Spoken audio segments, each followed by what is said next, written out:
Dunyarzad. Paimon thinks she must be around the Grand Bazaar, since she showed us around there last time.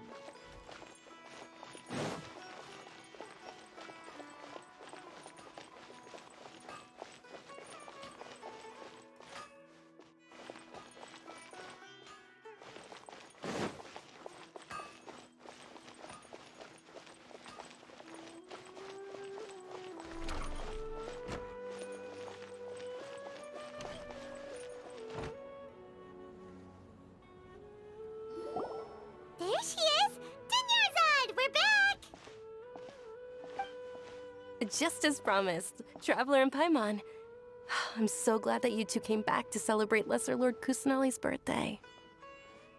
Indeed. The festival's tomorrow. We've been preparing for so long that I can't help but feel a little nervous. There's no need to be nervous. Paimon's sure that Lesser Lord Kusanali will feel everyone's gratitude. Thanks, Paimon. I hope that everyone who comes to the festival will also have a good time. Speaking of which, did you manage to make your way to Port Ormos? Discover anything over there? Of course we went. A lot of things happened there. I see. Sounds like you two had another exciting adventure. If there is another chance, I would love to join. My lady, if you went to Port Ormos in your current state, we'd both be in for a lifetime of trouble. Dia! You were eavesdropping! It's called covert protection. Keeping an ear out for what's going on around my employer is part of the job. It's all right, Dia. I merely said I would like to go. I know better than to think my body could handle it. The festival's tomorrow. I've been doing nothing but causing trouble for you. So Dia, please take some time to relax. I'll be fine. Even when you put it that way, it still doesn't feel right. Don't worry, my guardian knight. Okay, fine, but only tonight. Tomorrow's a big day, and many no-good scumbags are gonna try to take advantage of that. Oh, you two must be exhausted from your long journey back to the city. My apologies for not realizing this sooner. I've already prepared a room for you to rest. Please follow me. Whoa, you're so thoughtful. Paimon's so ready. Everyone can enjoy.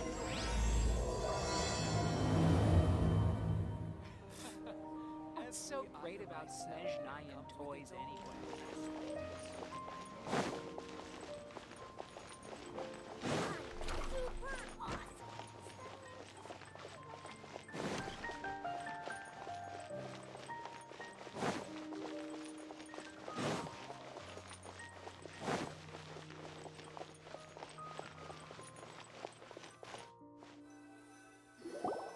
Here we are. It's also fairly close to where I've been staying. It looks really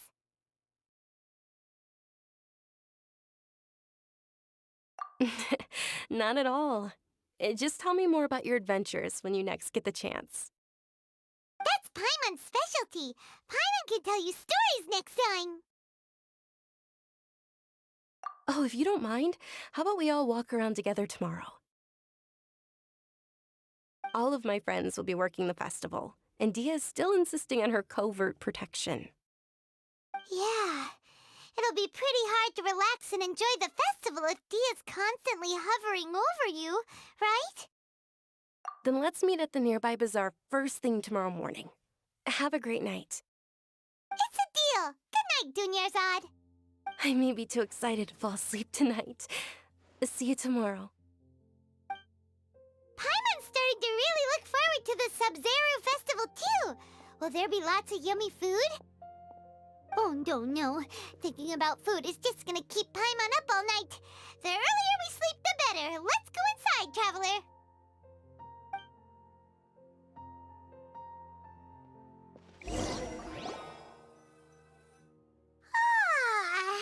Did we oversleep?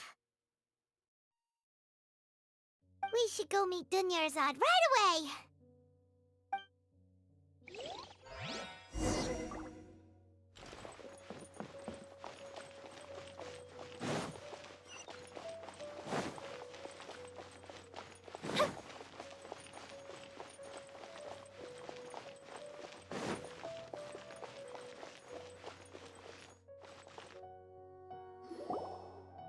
Traveler, Paimon, I've been waiting for you two. Morning, Dunyarzad.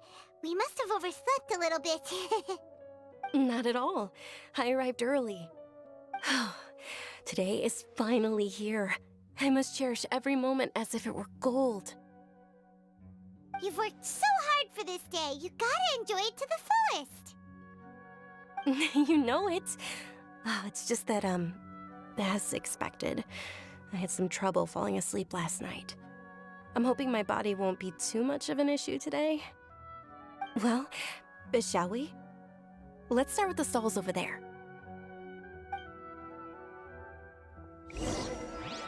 Many vendors came out of the blue to support the event, and they insisted on covering costs themselves. Let's go give them some business. They paid for everything out of pocket? Oh, sounds like they're not in this just for the Mora. They all said that contributing to a lively festival atmosphere is more important than money. Especially since we don't often get to celebrate Lesser Lord Kusanali's birthday. Ooh, they're selling food over that way! Let's... This is a stall offering foods from the Haftmewa feast. Oh, you could tell straight away. I thought most people nowadays wouldn't know. Mushrooms, flowers, and all kind of fruit? It's all vegetarian stuff. Oh, Paimon's a little disappointed. So, what's the Haftmewa feast you mentioned just now? It's another Sub-Zero's festival tradition. People used to set their tables with 7 different foods. Generally speaking, the most common selections were foods like Rukushifa mushrooms, lunar lotuses, Sumera roses, sunsetias, capulatas, hara fruits, and zaytun peaches. So, the Sub-Zero festival is a vegetarian holiday? You don't have to be a vegetarian to enjoy the spread. We just use the 7 foods to symbolize the 7 virtues of the Dendro Archon. Wait, but if that's the case, if Sumero uses vegetarian food to represent the Dendro Archon, then wouldn't the Pyro Archon's festival be full of food like roasted fowl, juicy meatballs, grilled steak? Oh, Traveler, we have to go to Natlan as soon as possible!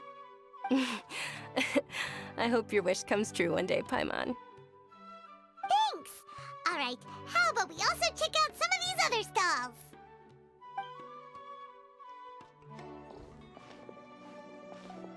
Dear customers, would you like to try your hand at alchemical divination? What's alchemical divination? Those two things sound like they'd be fun to try together. Right? I thought the same when I first heard about it. It is said to be a mysterious craft invented by none other than Lesser Lord Kusanali herself. So, how does it work? It's quite simple. After you give me any 2 alchemical reagents, I'll use them to perform a random transmutation. Sure sounds random. So random that it will probably fail. That is precisely what we need. After the transmutation fails, your one and only diviner here will interpret the remnants.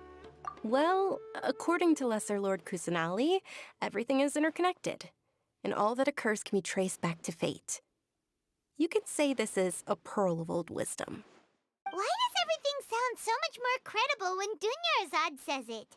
Are you guys working together? So that's the true wisdom behind it. This young lady sure knows her stuff. So, how about it? Want to give it a try?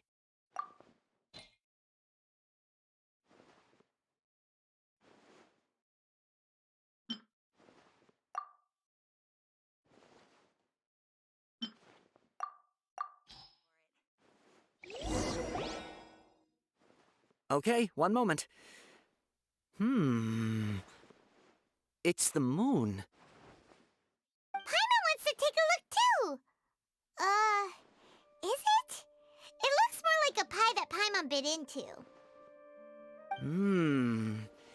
Generally speaking, the moon signifies... It means... Wait a moment. Is he really looking it up in a book? Oh, I remember now. It means illusions and lies. Illusions and lies? That sounds rather ominous. Yes, but this book says that if you trust your intuition and overcome your fears, the sun will surely rise. He's not even trying to hide his book anymore. Naturally, fate will only ever show you the beginning of a journey. It is up to you to forge your own ending. Oh, thank you so much. I'll keep that in mind. Oh, it's nothing. I'm just learning as I go. Guess that was still pretty interesting. Okay, on to the next stop. They say the Sub-Zerus festival was very lively a long, long time ago. Large flower carriages used to parade through the city. As they headed towards Port Ormos, people would throw flowers, candy, and liquor all along the way. Dunyarzad's eyes are sparkling right now. I wish I could have seen that spectacle. But if you ask me, I'm sure Nilu's Dance of Sub-Zerus would be just as impressive.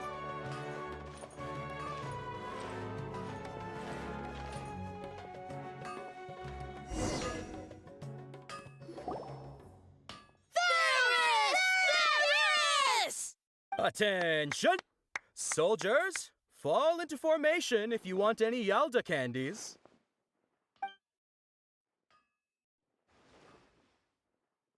It's a weird guy with a weird hat.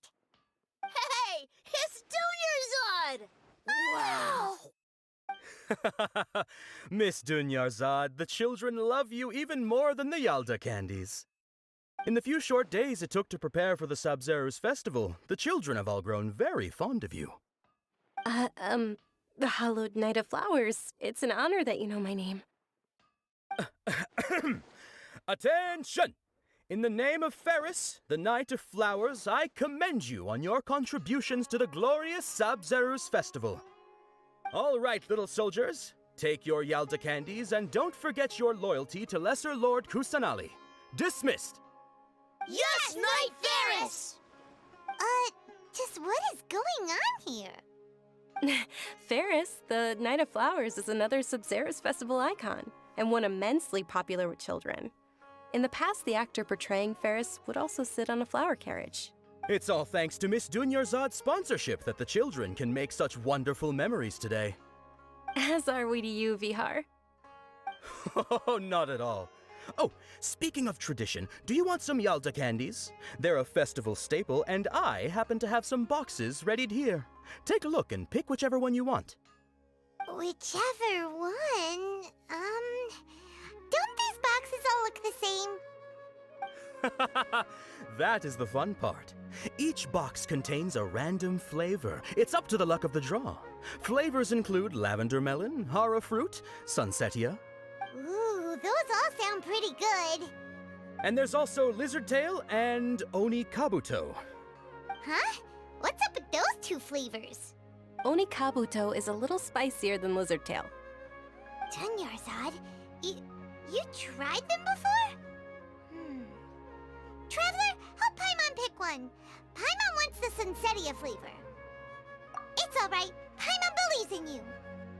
I also believe in your intuition. Great! These boxes of candy are numbered 1 to 5 from left to right. Which one do you want?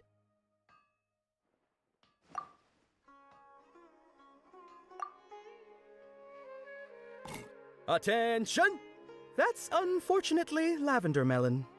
Oh, Paimon thought you survived so many epic battles because you had incredible luck. But looks like Paimon was wrong. The Sunsetia flavored candy was in box number 4. How about this? The most important thing is that everyone has a good time at the festival. So please, take both boxes. Really? Thanks a lot, Knight of Candies! It's Knight of Flowers, not Knight of Candies. Paimon really wilted the carriageless Knight of Flowers. They all basically sound the same. We got our candy, so let's keep going. Oh, actually, I just remembered that I left something behind. Since you're here, can you come with me to get it? Dunyarzad, you probably forgot because you're so excited about the Sub-Zerus festival. How embarrassing.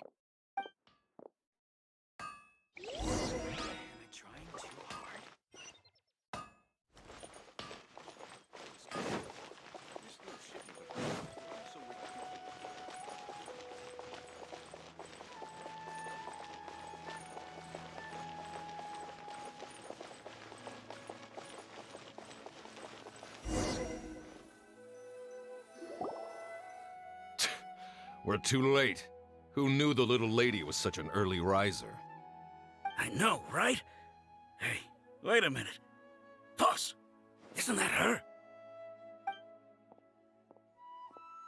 Oh, that most certainly is. We're in luck. She's walking right into our clutches. Those Eremites don't look like they're up to any good. Who are you? I don't believe the Homayanis hired you. That's right. We haven't received any of their mora, but I wonder how much the Homayanis would shell out to get you back. They're a gang of kidnappers! Traveler, hurry and protect Dunyarzad! Hey, did you scumbags even consider that the Homayanis might have hired a merc that outclasses you? You're... Dia! Dia the Flame Mane! No wonder we mercs haven't heard anything about you for so long. You sold your unruly mane to the highest bidder. Don't speak so disrespectfully. My family started working with her as gratitude for her past kindness to us. Don't worry about it, my lady. Just some friendly banter between mercs. One punch and those rabid dogs will expose themselves for what they really are.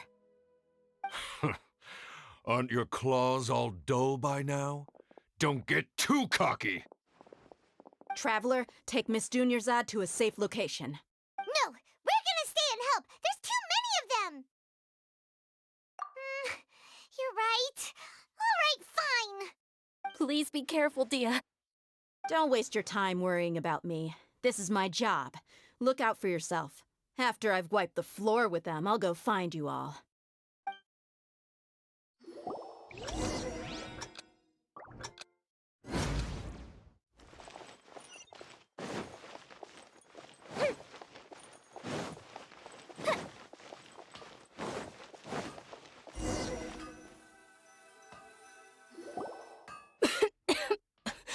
Dunyarzad, are you okay? You look a little pale. Are you in shock? I'm fine. My body always reacts like this whenever I exert myself too much. You sure you're okay? I'll be fine after some rest. I'm more worried about Dia. After all, none of this would have happened if I hadn't insisted on coming out today. Yeah, don't worry.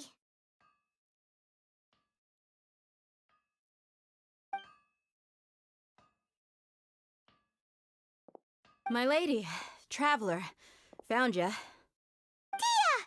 You took care of them so fast! Any more of them? Or rather, did anyone follow you? Dia, your arm! Oh, this? I'm fine. It's just a scratch.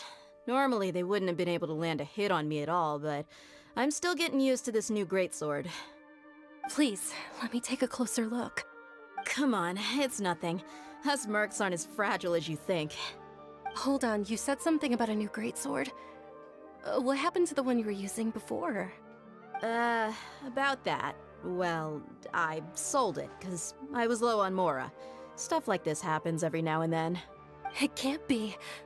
The anonymous donation that was used for the venue's final round of preparations?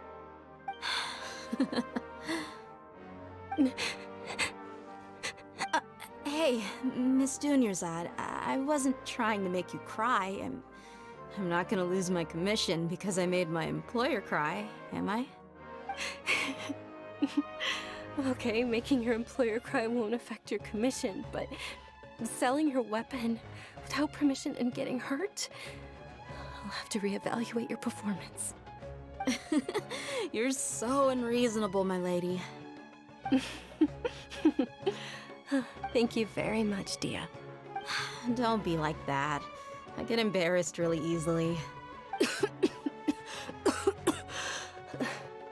you feeling unwell again, Dunyarzad?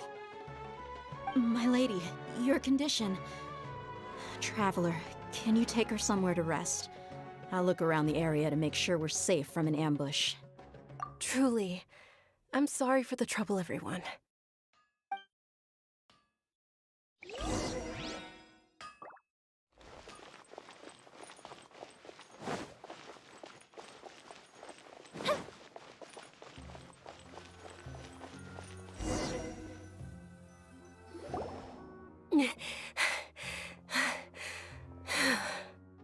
Are you feeling better, Dunyarzad? Yes, much better. Just give me a few moments and I'll be good to go. I didn't realize you were concerned about it. I guess I shouldn't continue to keep it a secret. I was actually born with Elazar. It's terminal now. Can't believe it's Elazar. Oh, you've already heard of Elazar. In that case, you probably know about its severity. Sumeru's current medical advancements still haven't been able to find a cure. The disease's progression can only be delayed through environmental therapy. Dunyarzad. There's no need to be sad. I've always lived with Elazar and I came to terms with it a long time ago. Compared to the simple fact that I'm afflicted with this, its effects on my life have been much more painful. I know that my family loves me dearly. They've done all they can to provide the best environment for me so that I can live for that much longer. However, I know I will one day succumb to this. Did you know? Before I ran away from home this time, the world outside of my home didn't even know that I existed. Since I was a child, all I could do was sit on my bed and stare at everything outside of my window. I'm sure my family's worried and disappointed in me for running away, but I just didn't want to have any regrets. I wanted to meet other people. To me, there's nothing more beautiful than being able to meet and speak with others. Not to mention the incredible time spent preparing for the festival. The joy on everyone's faces here, and all the support I've received from friends like Dia. This way, when my final day does arrive, it will be less sorrowful. At the very least, many people will remember that I once existed in this world, right? As long as you don't forget Paimon. Paimon also won't forget about you. No, even if you forget Paimon, Paimon will still remember you. Thank you two so much. I apologize for the depressing conversation. This is out of character for me. To be honest, Lesser Lord Kusanali gave me the courage to do all of this. If it weren't for her encouragement, I wouldn't have taken that first step. Thanks.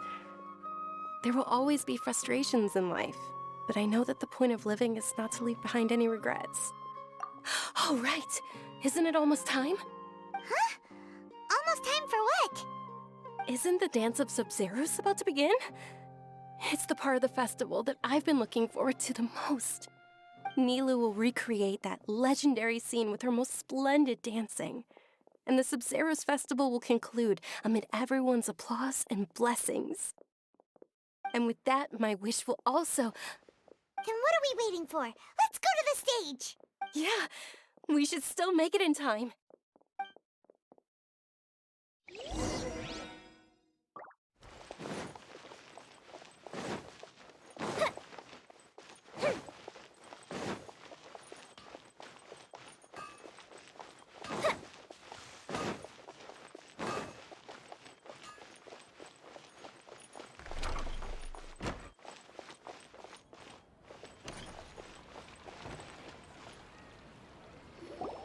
Were you not aware that the law prohibits this type of performance from taking place without prior permission? Over there! Someone's yelling at Nilu! I think I just saw the Academia's Grand Sage. Why is he here in person? But the Dance of Sub-Zeros is one of the key parts of the Sub-Zeros festival. If we can't perform it... The Sub-Zeros festival. The law also prohibits the private hosting of large-scale religious festivals. Only the Academia can host such an event. If you continue to resist, we will have to order an investigation into every single event organizer. The Grand Sage has already granted you much leniency. I advise that you exercise tact. How did things turn out like this? The Academia was originally responsible for the Sub-Zeros festival, but they failed this responsibility for many years. I need to speak with them. This is a hard pill to swallow, but you're right. Things would only get worse. Art, dance. Aren't you ashamed of pursuing such frivolous and meaningless activities in this land of knowledge and reason? Our Archon created the utopia that is Sumeru City for all scholars who sought validity, verity, and truth, while people like you wish to defile it. No. I believe that our Archon never rejected the arts. Even the goddess of flowers dedicated a dance to her.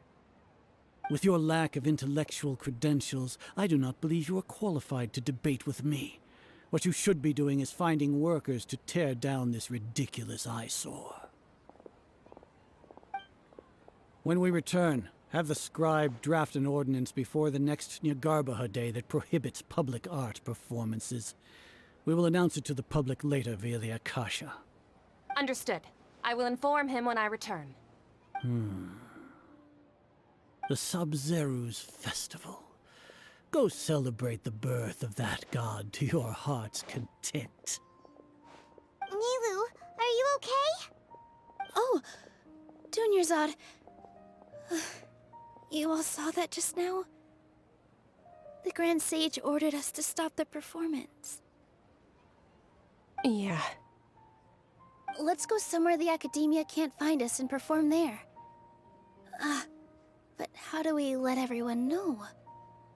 And what about the atmosphere on the stage? Or we could get people to block them off so they can't interrupt the performance. No. They just threatened to investigate the organizers. If we were caught... Nilu, it's all right. Don't worry about it. But you've been looking forward to the Dance of Sub-Zero so much. And I know how important this festival is to you. I don't want you to have any regrets. It's okay. Seeing you care this much about my feelings is more than enough. It would be too risky to continue the Sub-Zero's festival at this point.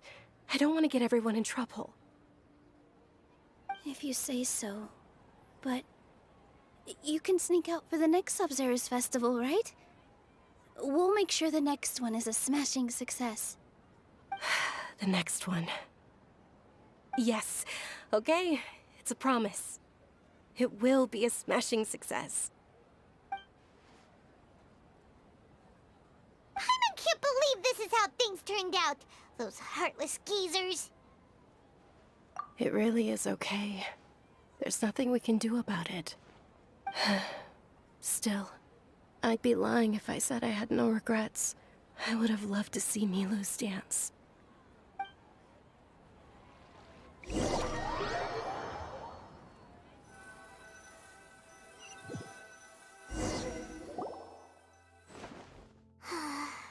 A lot happened today. It's a shame the festival ended the way it did. Nilu and Dunyarzad promised to make the next Sub-Zero's festival a success, but Dunyarzad is running out of time. Yeah. All connections have been secured to construct the most stable framework possible. The project has entered its most critical phase. Power has begun to flow from...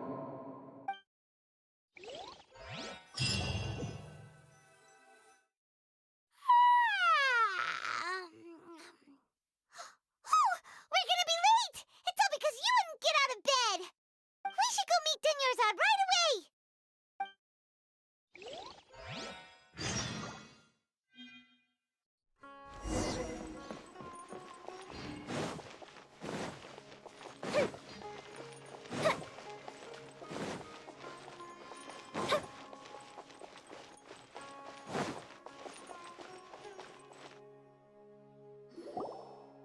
Good morning, Dunyarzad. Sorry we're late. Not at all. I arrived early. You seem kinda tired. Did you not get enough sleep? I'm doing well. There's no need to worry. Shall we go? Let's start with the stalls over there. Sure! Traveler? Why are you just standing there? Let's get going!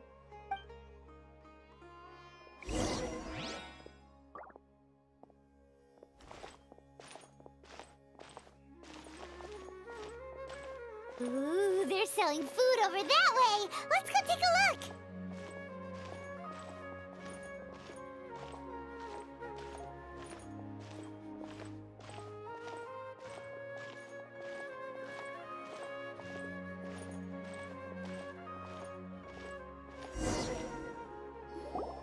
This is a stall offering foods from the Haftmewa feast. You are quite well informed, miss. I thought most people nowadays wouldn't know. They're all plants! Oh, Paimon's a little disappointed. Actually, what is the Haftmewa feast you mentioned just now? It's one of the Sub-Zerus Festival's traditions. People used to set their tables with 7 different foods to symbolize the 7 virtues of the Dendroarchon. Remnants appear to be in the form of the moon. Really? Paimon thought it looked like some kind of food. The moon signifies... It's escaping me for now. Wait a moment. Is he really looking it up in a book? Oh, right. It means illusions and lies. But if you trust your intuition and overcome your fears, the sun will surely rise. Understood. I'll keep that in mind. Oh, it's nothing. I'm just learning as I go. Guess that was still pretty interesting. Okay, on to the next stall. So, where to next? This new shipment of items, they're also ridiculously overdesigned. I need to sew these now.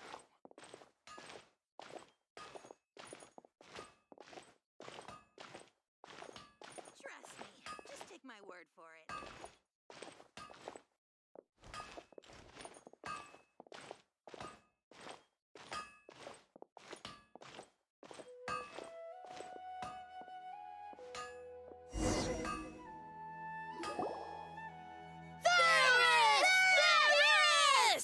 All right, soldiers. Now that you have your Yalda candies, don't forget your loyalty to Lesser Lord Kusanali. Dismissed! Yes, Knight Varus! What's going on? Is this a play? Ferris, the Knight of Flowers, is another Sub-Zerus festival icon and one immensely popular with children. It's all thanks to Miss Dunyarzad's sponsorship that the children can meet the Knight of Flowers. Oh, do you want some Yalda candies? I happen to have some boxes ready here. Take a look and pick whichever one you want. What's to pick? Don't these boxes all look the same? It's not that simple. Each box contains a random flavor. It's up to the luck of the draw. Flavors include lavender melon, hara fruit, sunsetia. Ooh, how interesting! And there's also lizard tail and oni kabuto. Ugh, why do those flavors even exist? Traveler, help Paimon pick one. Paimon wants to eat the Sunsetia flavor. Great! These boxes of candy are numbered 1 to 5 from left to right. Which one do you want?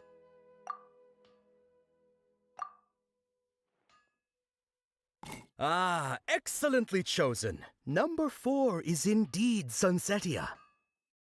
Ha-ha! Paimon bet you had incredible luck, and Paimon was right!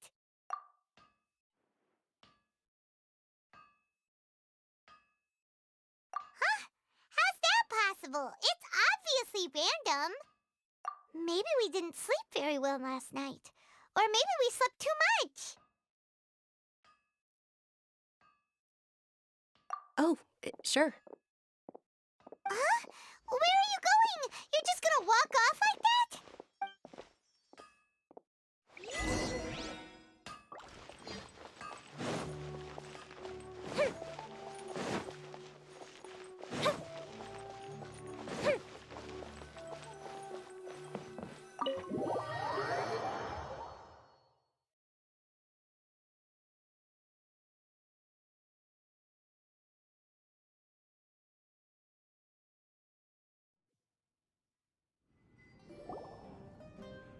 A feeling of deja vu? Oh, Paimon knows what that is. It's when you feel like you've already experienced whatever is going on. In that case, Paimon also felt something like that today.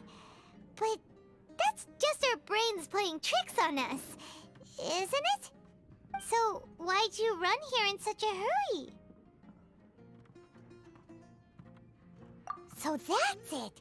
You're intentionally doing things you usually wouldn't and seeing if you still get that same feeling of déjà vu. Welcome, you two. Are you here for lunch? What would you like to eat? Got it. You don't look like you're from these parts, but I gotta say, you've got good taste. I'll give this order to the kitchen. Coconut charcoal cake? Isn't it that burned thing that didn't look tasty at all? Oh, Paimon understands what you're trying to do now. You'd never normally order something like this.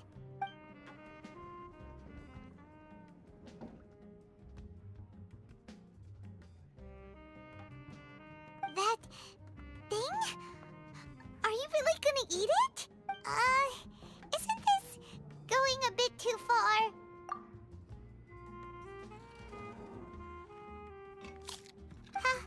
How was it? The look on your face is telling Paimon that it tasted awful. Then, you mean... That's impossible! We were just talking about how gross it looked! So, would this be a case of taste bud déjà vu? Paimon also gets the impression that we've been here many times, even though we aren't regulars. How about we go out again and try something else?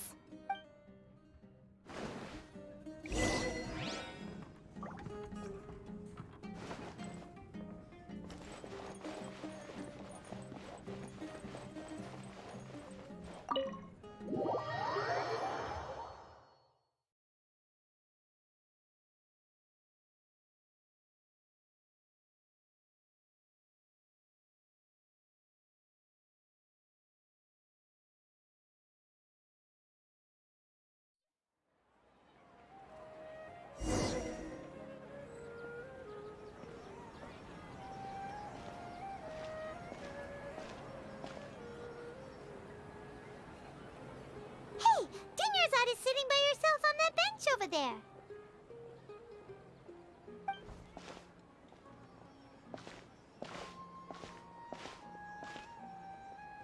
What a coincidence, Dunyarzad. We meet again. Why are you sitting here all by yourself? Oh, I ran into some kidnappers just now, but thankfully Dia came to my rescue. I started to feel unwell after that, so I sat down here. Kidnappers? Oh my goodness, are you hurt? I'm okay. Dia's arm got scratched, but it isn't serious. Whew, that's a big relief. But, Dunyarzad, you seem a little down today. It's the Sub-Zero's festival, and you've been looking forward to it so much. Not at all. I've always been like this. Excessive physical exertion or strong emotions tend to aggravate my illness. Besides, no matter how amazing today may be, it is but a single day. After however many more days, my time will come to an end. Paimon doesn't quite follow you, and Paimon feels like something's really got you down right now. It really is fine. I don't mind. Huh? Did something happen? Dunyarzad, have you ever felt déjà vu? You know, like when you've already experienced something that's happening right now? Déjà vu? No. But my days have been the same for years now. Even if I were feeling déjà vu, I suppose I would already be used to it. Oh, Paimon sees. Then, is it only the two of us? It's almost time. Huh? Time for what? Nilou's Dance of Sub-Zeros is about to begin. Let's go. Wonderful day.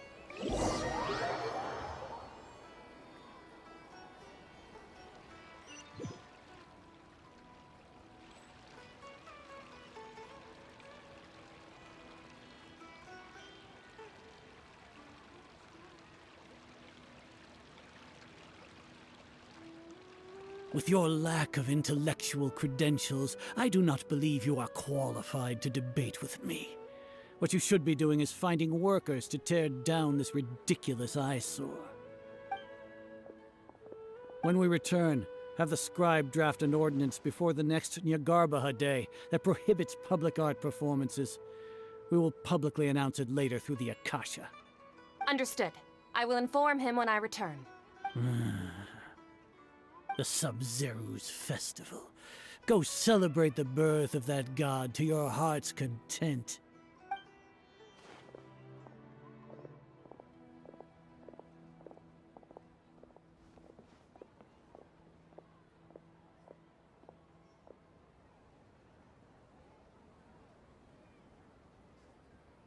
Nilu, are you okay? Oh, Dunyarzad. The Grand Sage ordered us to stop the performance. It's okay. There's nothing we can do about it. But you've been really looking forward to this. I don't want you to have any regrets. It truly is unfortunate, but I don't want to cause trouble for anyone. Didn't the Grand Sage say that he might investigate the organizers? True, but... well, okay. I'll just have to try again next year. The next festival. I probably won't be around by then. Wait, what did you just say? No, nothing. I'll be heading back to rest. Thank you for your help, everyone. Paimon can't believe what those heartless geezers did! Did Dunyarzad already go back? We should also return and get some sleep. So,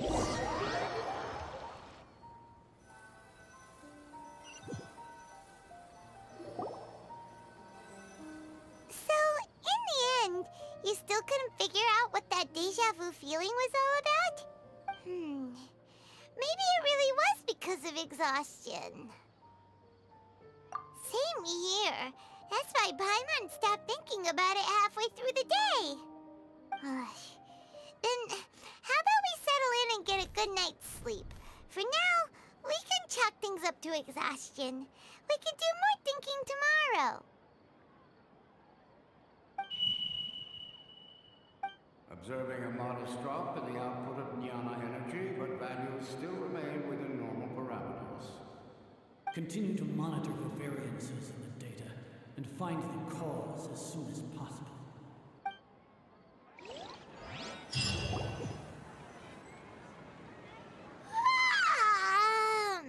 Why does Paimon feel so tired after so much sleep? Anyway, we should go meet Dunyarzad right away.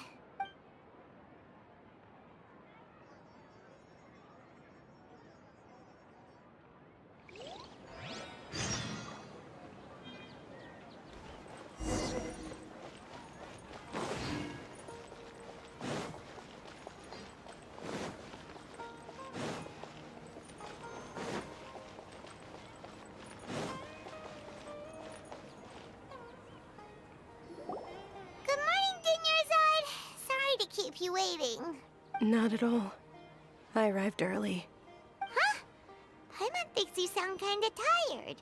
Did you not get enough sleep? I'm doing well. There's no need to worry. Shall we go? Let's start with the stalls over there. Great idea! Let's get going! Traveler?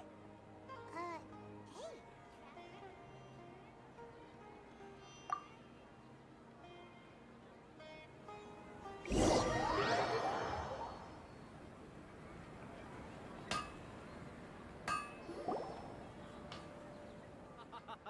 It's all thanks to Miss Dunyarzad's sponsorship that the children can enjoy the Sub-Zeru's festival. Oh, are you interested in Yalda candies? I have some boxes of candy here. Pick whichever one you want. Not much of a choice. All these boxes look the same. It's not that simple. Each box contains a random flavor. It's up to the luck of the draw. Flavors include lavender melon, hara fruit, sunsetia. They all sound pretty tasty. And there's also lizard tail and oni kabuto. Huh? What were those last two?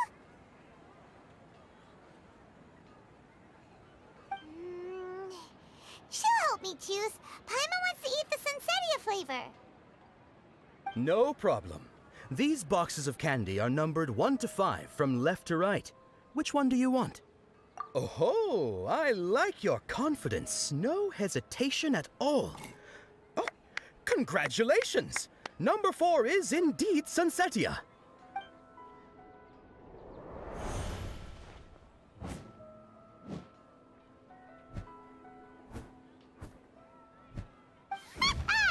Paimon knew she always had incredible luck. Paimon's not really interested in the other flavors. Ah, wait. How did you know? Don't tell me that you already knew which flavor was in each box. What? She was right about all of them? That couldn't have been luck. How is this possible? I packed all those boxes this morning and they've been sealed ever since. You couldn't have known beforehand. Mind reading? X-ray vision? Or some kind of magic trick? This is way too freaky. Tell us what's going on! Since when did you get superpowers? Traveler? Hey, where are you going? What's going on? Did you see something? Us leaving Dunyarzad without letting her know is kinda rude, you know.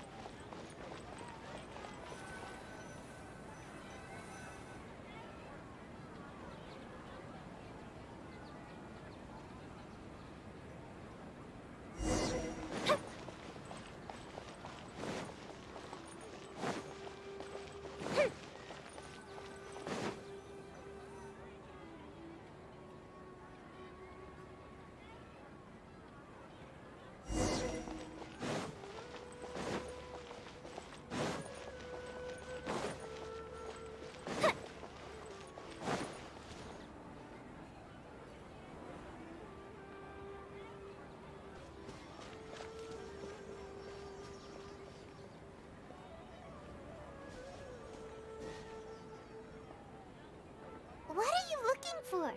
Why did we come here?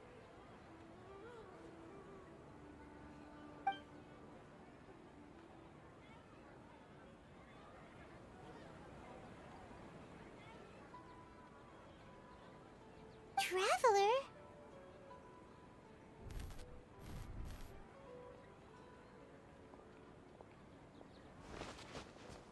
That's...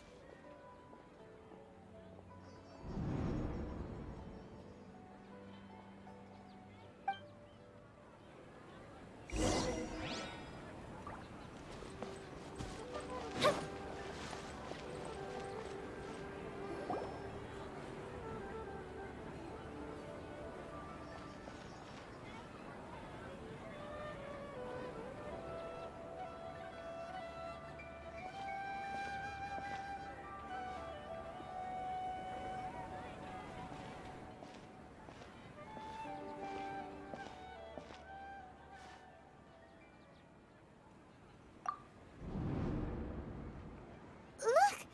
That's... Isn't that Dunyarzad? What's happening here? Why are there 2 Dunyarzads? You already know that this isn't your first Sub-Zero's festival, don't you? I'm sure you already know how to use this. A knowledge capsule? Where did you get it? What's inside? You should use it too, Paimon. You know Paimon? Well, this seems kinda sketchy, but Paimon feels like this is what we should do.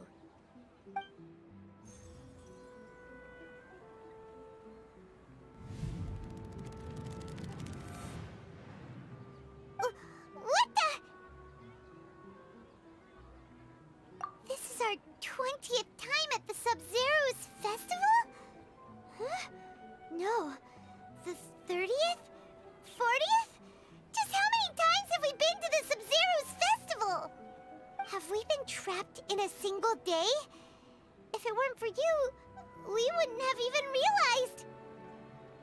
What the heck was inside that knowledge capsule? Your memories are still scrambled? Try your best to remember. This isn't the first time we've met, and I answered that question a long time ago. Let Paimon think. Oh, it's coming back. Meeting you was the real catalyst for restoring our memories, and the knowledge capsule was just your means of showing our minds the way. What about everyone else? Why are you only helping the two of us? Your sense of déjà vu is stronger than everyone else's, yes? As for an explanation, you two received the blessing of Dendro, and you also have special, sensitive constitutions. It was as if a single sheet of paper was separating those memories from your consciousness. A familiar question. I think this is the 7th time you asked that. As you can see, she isn't doing well. You probably sensed it too. The Dunyarzad you were just with is different from the first Dunyarzad you met. That first Dunyarzad is in front of you right now, and she doesn't have a lot of time left. Looks like you're almost done sorting out your brain. Oh yeah, I'm Nahida. Good, you passed the test. What's happening? You can awaken our memories, and you seem like you know what's going on. Oh, wait, please don't tell Paimon even you don't know. Everything in this world runs in a loop. This cycle is called a samsara. You, me, and everyone else are all stuck inside a one-day samsara. As for the truth, that's on you to find out. If you were told the truth instead of discovering it yourselves, it would literally blow your minds. I don't know how you'd be after that. I can only give you surface-level help, like bits of information and subtle hints. For the rest of the time, I'll be doing all I can to slow down Dunyarzad's illness. She looks like she isn't doing well at all. Her illness gets worse after each Sub-Zero's festival. If we can break out of the samsara, I might be able to save her. But as things are right now, she's just a small bird in the sky that's about to lose its last feathers. All I can do is raise a gale to delay her fall. You sure love to use weird analogies. Analogies are wonderful tools. They let you use existing knowledge to understand unfamiliar things. Okay, so, with what you know so far, what do you think the truth is?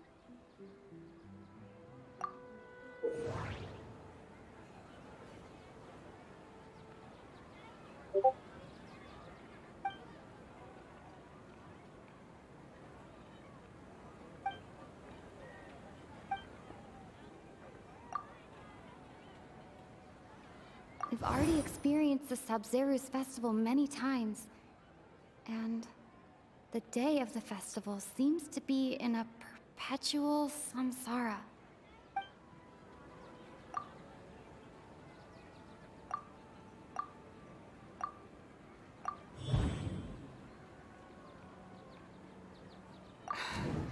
That should be it. The flow of time is endlessly cycling within one single day. A time loop. You've given similarly wrong answers in the past. A pity. Still the wrong answer? Paimon thought that made a lot of sense. It feels like time's just repeating itself. A simple time loop can't explain some of the phenomena. You two are still missing a lot of information. Unfortunately, I can't give you any more hints.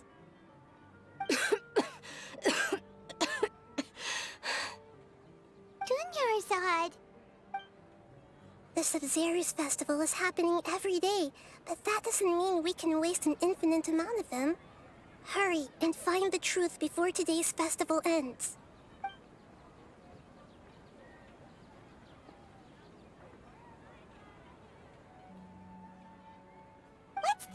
current situation. To save Dunyarzad, we have to escape the samsara of the Sub-Zeru's festival. And to do that, we need to figure out what's happening. The truth. Nahida rejected the idea of a time loop, so we must have missed something, right? Paimon's memories say that we've already done this many times, but let's go talk to people again. It's more productive than sitting here and scratching our heads. Why don't we start with those stall owners?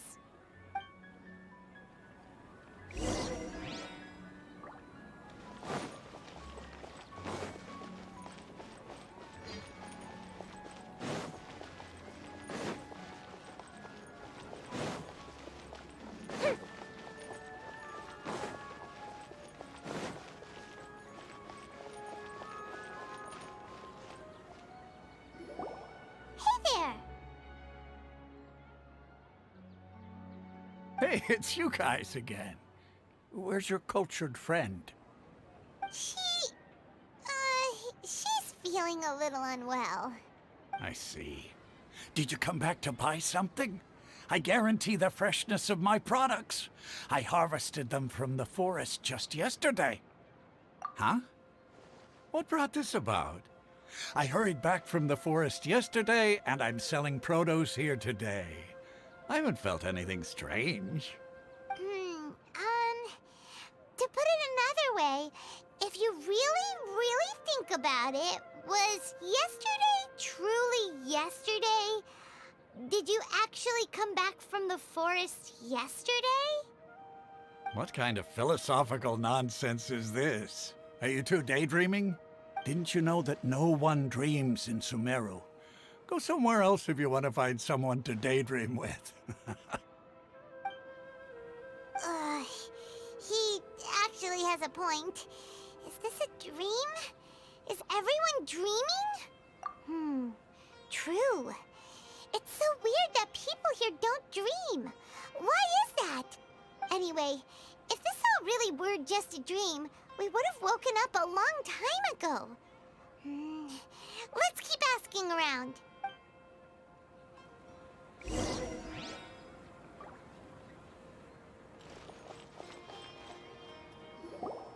Oh, it's you two. Was my divination so accurate that you felt compelled to compliment me in person? Ooh, I knew it! I told you, the god's divination is highly accurate. You just hadn't fully understood its significance yet. You're really excited about this, huh? That's exactly why we came back. Help us better understand it. Help you better understand it? Well, that isn't exactly what I excel at. So, you're admitting that you don't have a clue? Anyway, what kind of situation did you get into? Huh? Hold on a second. I thought you guys just lost your wallet or fell for a scam. What you just said, are you serious? Does that kind of thing actually happen in real life? I knew you weren't going to believe it. Marvelous. Truly marvelous. I believe you. Recall the interpretation of your divination. The moon, illusions, and lies. It really felt like an omen. When you say it like that, the divination does sound like it's related to what's going on. Can you read any more into it? I believe that the Archon's revelations are never more than vague hints. Anything more specific is beyond the reach of mere mortals. The book only says, if you trust your instincts and overcome your fears, the sun will surely rise. So that's how it is. Looks like fortune-telling is just fortune-telling. It's no good for practical problems. We haven't made any progress. Who else can we talk to? Paimon remembers that we tried talking to her a couple of times, but she always thinks we're playing pranks on her. You think she'll brush us off again? Yeah, if we tap into Dia's strong sense of responsibility as a mercenary, then she'll definitely take us seriously. At this time of day, Dia's probably just finished beating up those kidnappers. Let's go find her.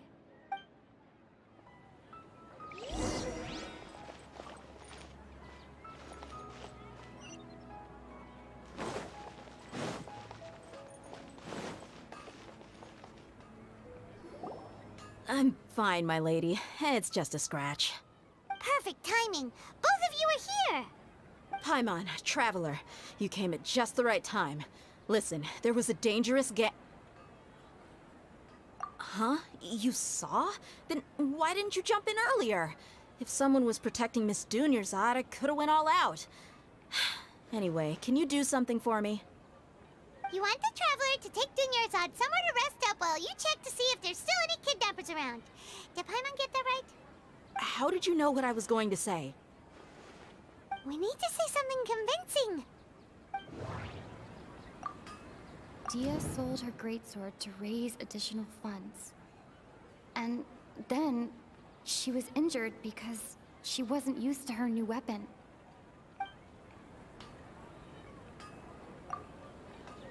Tell her, Traveler!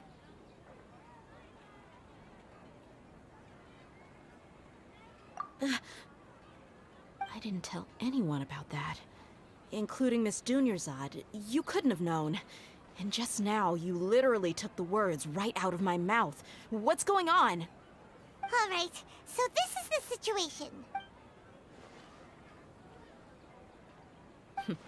It's kinda hard to believe what you just told me. First, let me make something clear. Most of us desert dwellers might not be the scholarly type, but we do have basic common sense. She's quieter than usual. Uninterested in anything and really gloomy. Yeah, she isn't the same as before, but her parents said that this is how she was like at first. Huh? At first? I don't quite understand what you're all talking about. I'll go rest on the bench over there.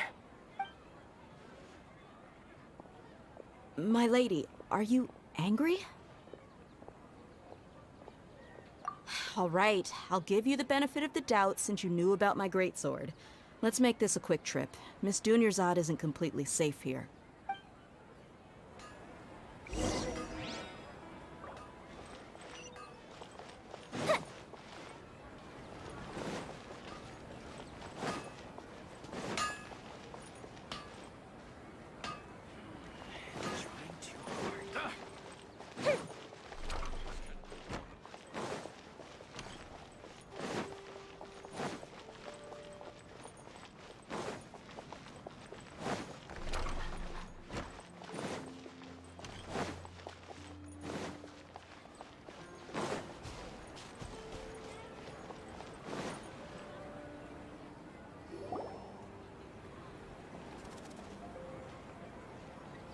Nahida, we brought a friend.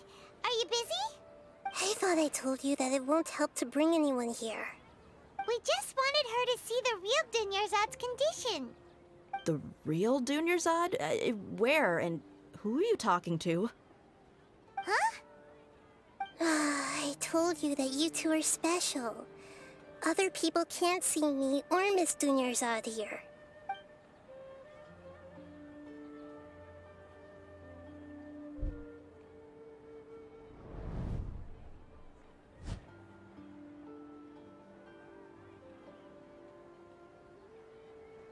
Hold on.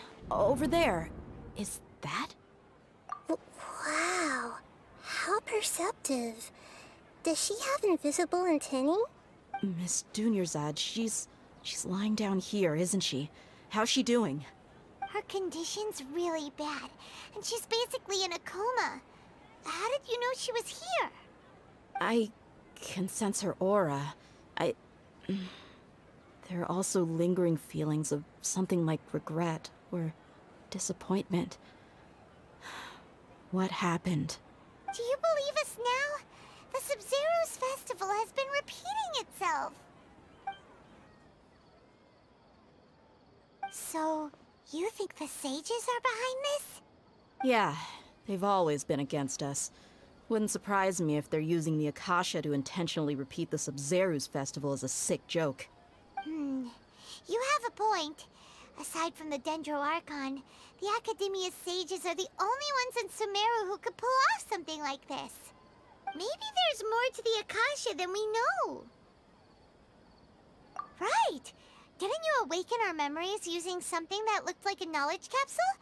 That means you must know something about the Akasha! The Akasha relies on the power of a gnosis to operate, as it is the manifestation of the God of Wisdom's power. It compiles the wisdom of the entire populace, and it grants knowledge to the people. A gnosis could do that? No wonder the Akasha is so magical. It's being powered by the gnosis of Sumeru's Archon. So, this Nahida you mentioned, what did she say? She said, and Paimon quotes, "The Akasha relies on the power of a gnosis to operate, as it is the manifestation of the God of Wisdom's power. It compiles the wisdom of the entire populace and it grants knowledge to the people."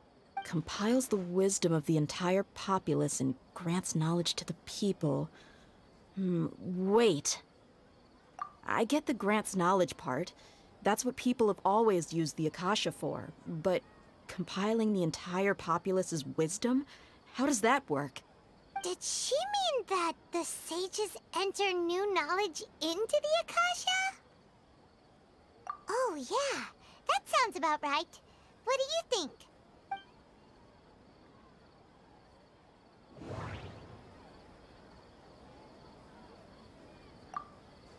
My mind feels exhausted, even though I haven't done too much thinking. What is going on?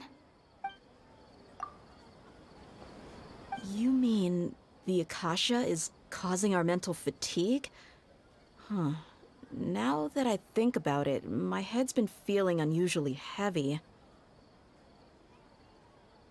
When the desert dwellers set off on their quest for knowledge, a sage once said, knowledge always comes at a price. Compiling the entire country's knowledge. You think the Akasha pulled a 180 and is extracting information from us? Who knows? The Akasha can put knowledge into our heads, so who's to say that it can't also poke around in there? We don't know any specifics.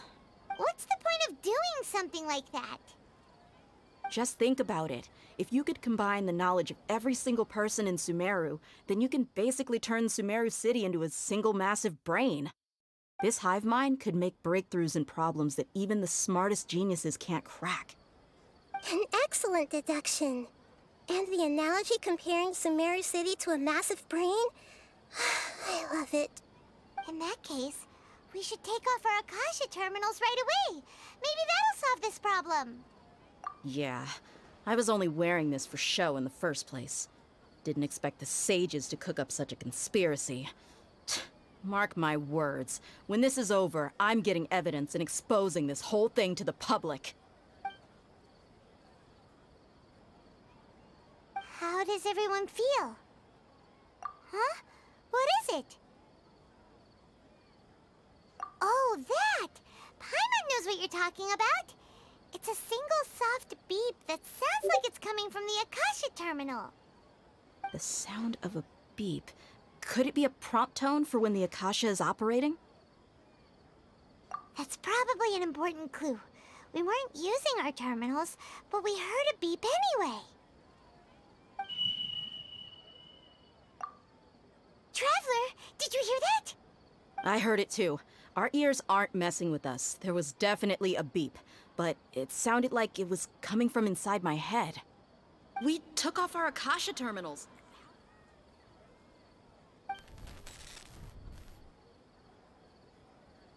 Phase runtime has exceeded its expected length. At this rate, there may be casualties. But we cannot lose all of our progress.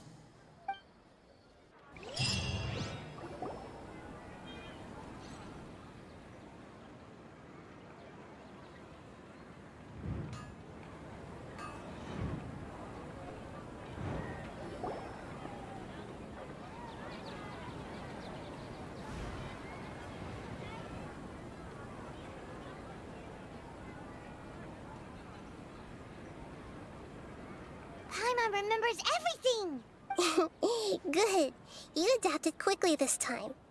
We definitely took off our Akasha terminals last night, but we still heard that beep.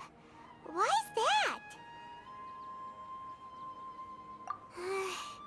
But now we can at least confirm one thing.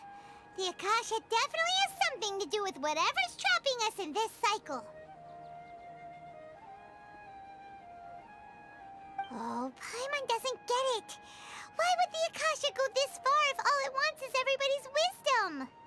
It's extremely difficult for lab rats in an experiment to understand why they're being treated the way they are. If we're lab rats, then what are you? Nahida, you've never told us anything about yourself. I guess I'm the moon. The moon? Wasn't that the result of our divination? Anyway, knowing who I am won't help you get closer to the truth, so you should focus on other things. Don't get distracted and miss any clues. Okay then. Dia helped us a lot yesterday, so let's go find her. If Paimon's reading the time correctly, those kidnappers should be showing up soon.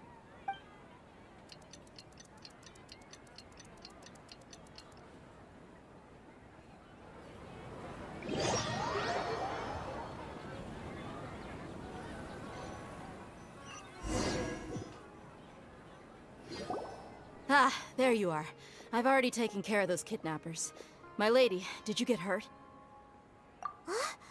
Dia? What's wrong? Why are you both gawking at me like that? You didn't get hurt this time. Huh? What do you mean this time? Why are you so surprised that I managed to get out unscathed? Those kids were amateurs.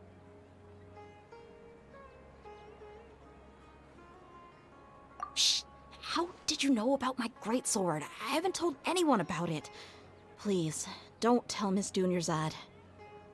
So Dia's lost her memories after all. Anything strange? You already know that I got a new greatsword. If I had to say something, it's weird how such a new weapon could feel so familiar. It's as if I've already used it to fight a countless number of battles. You're saying that although you don't remember using it, your body feels like it does? That's right. Both mercenaries and warriors heavily rely on muscle memory. Only knowing the theory of battle won't get you anywhere. Traveler, what do you think? Yeah, Paimon's feeling really hopeful. Oh, you're right! Earlier in the Samsara, something like this would have never happened. I have no clue what you two are talking about, but it's still dangerous here, so... So you want us to take Dunyarzad somewhere else to rest while you check if there are still more kidnappers around, right? How did you know what I was gonna say? Can you read minds? Forget it. Go and do your thing.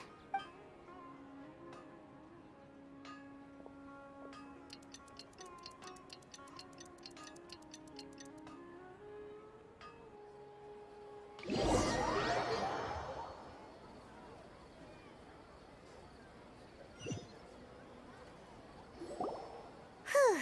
It's finally nighttime. Aside from Dia not getting injured, everything seems to have stayed the same. Listen, Nahida, we found out that Dia got out just fine today, even though she got injured every other time she fought the kidnappers. Do you think the Samsara has been broken? Have we saved Dunyarzad? Really? Good job on all that progress. Get some good sleep tonight. Hey, what kind of an answer is that? Tomorrow will come. Everyone assumes this is common knowledge, but the only way you can know that for sure is if you experience tomorrow. How many todays has it been? Is it possible that today will be followed by yesterday? Does tomorrow truly exist as anything beyond a made-up concept? It's even possible that this entire world is a lie, and the history of the whole world has just been one endless Sabzeruz festival. Okay, no more! Paimon's brain is already shut down. That's why it makes no sense to waste your energy thinking about things you will learn tomorrow. Get some good rest. You know, use the bathroom and flush your anxiety dookie away. Huh? Hold on, what did you just say? Did Paimon hear you correctly? Huh? People always say they feel a sense of relief after they take a duk-duk. That's why I suggested you could try that. Is that so strange? It's so strange and so against common sense that Paimon's at a loss for words. You were sounding kind of smart just a minute ago. Yeah, even though it's happy and lively at the Sub-Zero's festival every day, it feels like it's been a long time since we've really gotten to relax. Let's go back to our room. Continue the harvest. Compared to what we stand to achieve, these sacrifices are trivial.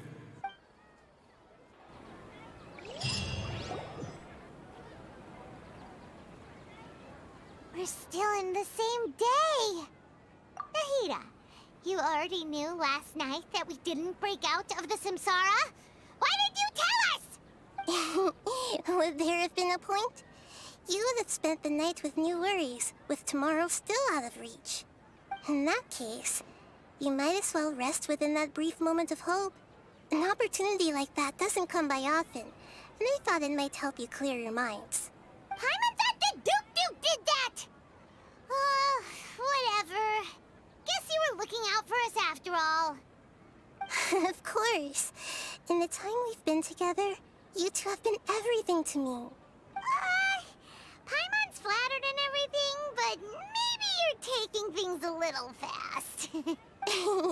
What I mean is, even though I had asked you to solve this puzzle, you two are still the only ones who can see me and sense my presence. In other words, if you weren't here, I may as well not exist. That's why you two have been everything to me. Get it? Nahida's talking about confusing stuff again. Anyway, that's enough chit-chat. So, Traveler, did the new clues yesterday help you gain a new understanding of the situation? Huh? Why are you scrapping your previous theory? Oh, yeah! You're right! Gosh, how did we not notice that? In a simple time loop, people's physical conditions should also reset. So, what's your new hypothesis? Mercenaries rely heavily on muscle memory. And Dia was able to use her experiences to avoid injury in later samsara cycles. The beep is a prompt tone for Akasha operations. We still hear it every night, even though we removed our Akasha terminals.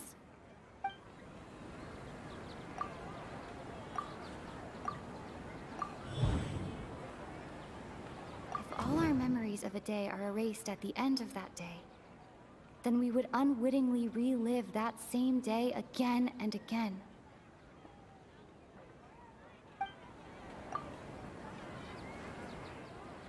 Oh!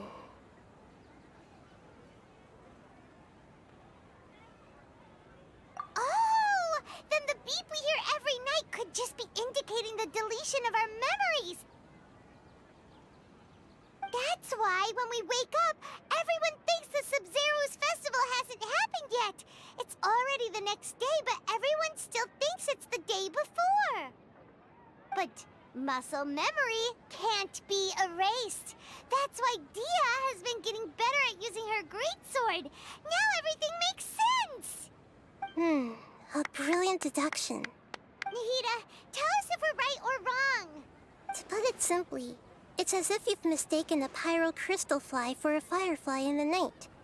You lost sight of its true nature because you focused too much on your perception that it glows. That isn't simple at all! Why don't you go talk to Miss Dia again? You might learn something new. Right! She did help us find our latest clue after all. Let's go!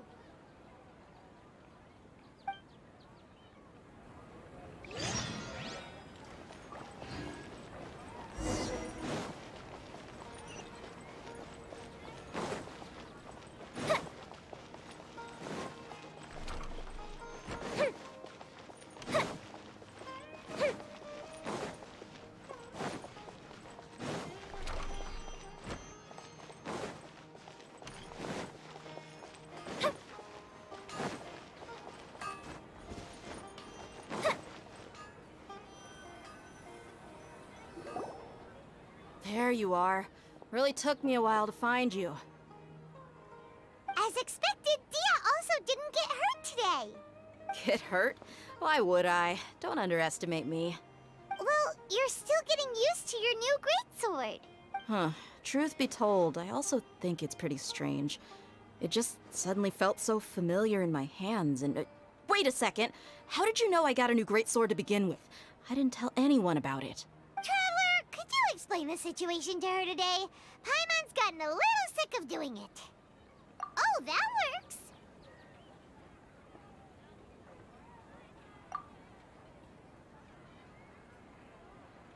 What happened to you guys while I was gone? Did you get brainwashed by some cult? Don't think too hard about it. Just take what we're saying at face value. All right then, let me get this straight. You're telling me that my body's already gotten used to this greatsword, but my brain just doesn't remember it? Yes, your memory's being erased every day. Then I'd have to disagree. That's impossible. Oh?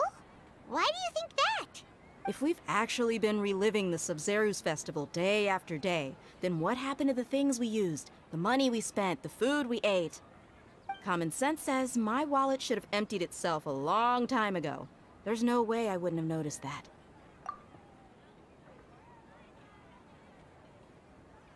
Right. They could use the Akasha to record what everyone did that day, and then use the city's resources to replenish everything. It's not very likely, but it's also not impossible. No, it is impossible. I've got proof. You have proof? Where? You two are surprisingly serious about this nonsensical discussion. Fine, I'll play along for a little longer. Come with me, Miss Dunyarzad. Please come along as well. I still can't guarantee that this area is safe.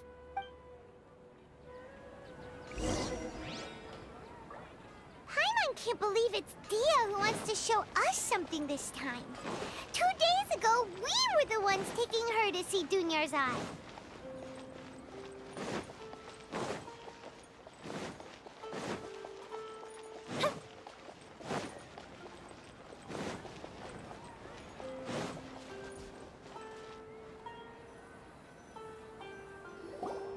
This is it.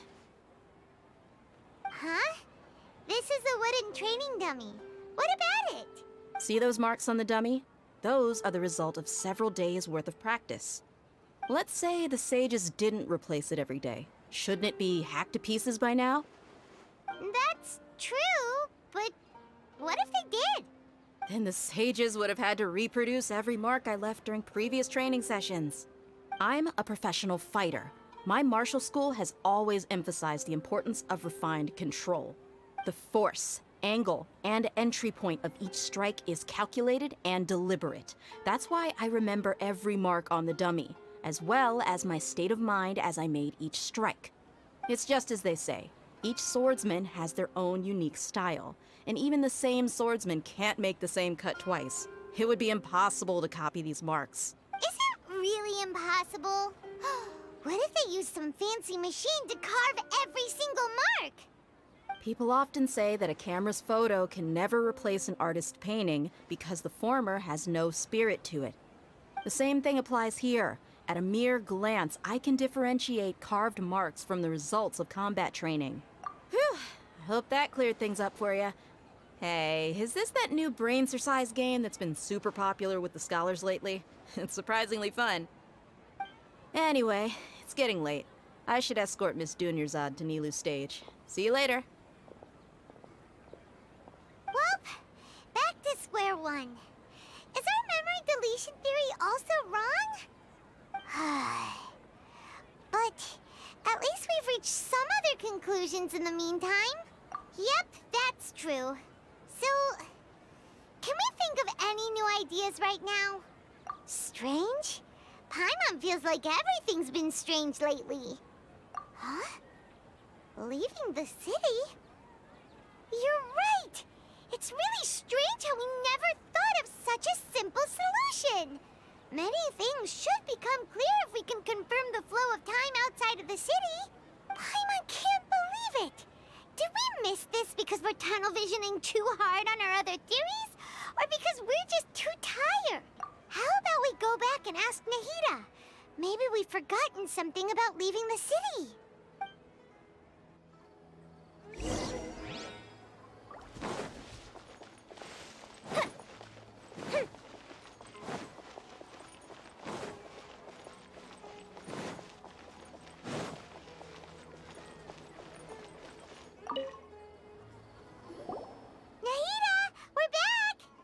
Early today. Did you find something new? Sort of. We're mostly sure now that we're not in a time loop. And we also aren't in the real world. But at the same time, we have a new question. Leaving the city. As far as I remember, you've mentioned your plans to do that twice before. We did? But we don't remember anything. What happened after we talked about those plans? What did we say when we got back? Let me think. I don't think you ever actually told me what the outcome was. Oh, it's probably more accurate to say that both times you never came back the whole night. But you two sometimes stay out the entire night anyway, so at the time, I didn't think too much about it. It is true that sometimes we lose track of time during our investigations. Before we know it, it'll already be the next day. But still, neither of us remember anything about leaving town. Really? That's kinda strange. In theory, I should have already awakened all your memories. Yep. Something here's definitely fishy. Let's get to the bottom of this tomorrow.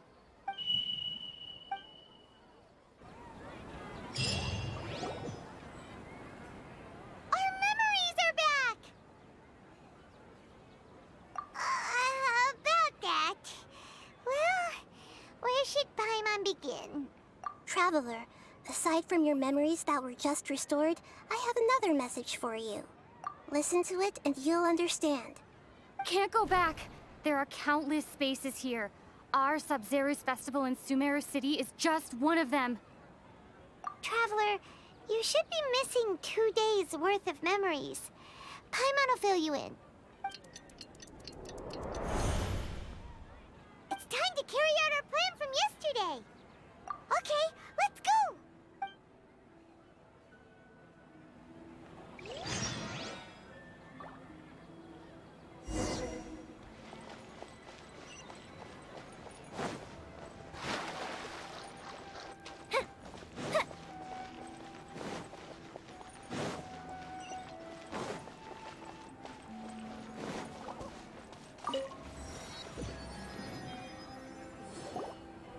Why can't we leave the city? What is the Academia up to now? Don't ask me. It's not like I can tell you anything. This is a direct order from the Grand Sage. Just wait until tomorrow. I have a real emergency. My goods have already arrived at Port Ormos. If I don't hurry, they'll be stolen. That's your problem. Make sure you make a request in advance next time. But it's not like you can just predict business matters in advance. It looks like the Academia already announced a lockdown for Sumeru City today. How completely unsurprising. Let's go and question them. Hello, sir. Why can't we leave the city today? Here we go again. Don't ask me. I don't know either. We just received an order that no one is allowed to enter or exit Sumeru today. They didn't tell us anything else. Angering me won't get you anywhere. If I had that kind of insider info, I would have left this stupid post long ago. It looks like he really doesn't know. If we can't get anything out of him, let's take matters into our own hands. Why don't we climb over the walls? Those guards can't be everywhere at once. This is a good spot, and the guard hasn't noticed us at all. Let's hurry! Huh? Why? Are you going to leave Paimon behind? But what if things get really weird out there and you get into some trouble? Then Paimon won't be able to help you. Oh, Paimon knows that Paimon can't do much, but we've always been together, haven't we? Okay. Paimon will wait for you. Promise Paimon that you'll come back as soon as possible. Just a quick look. And please, be careful.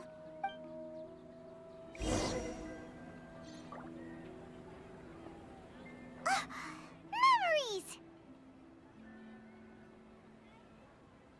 Traveler!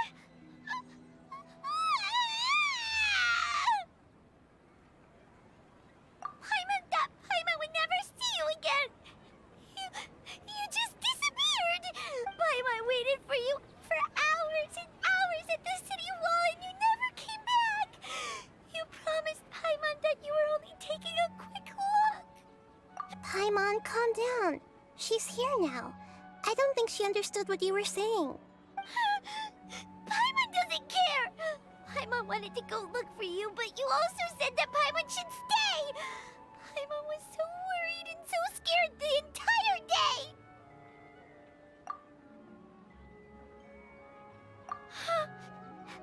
Okay. Paimon will forgive you. The most important thing is that you didn't actually disappear. Oh, Paimon was so scared that you had gone into another world!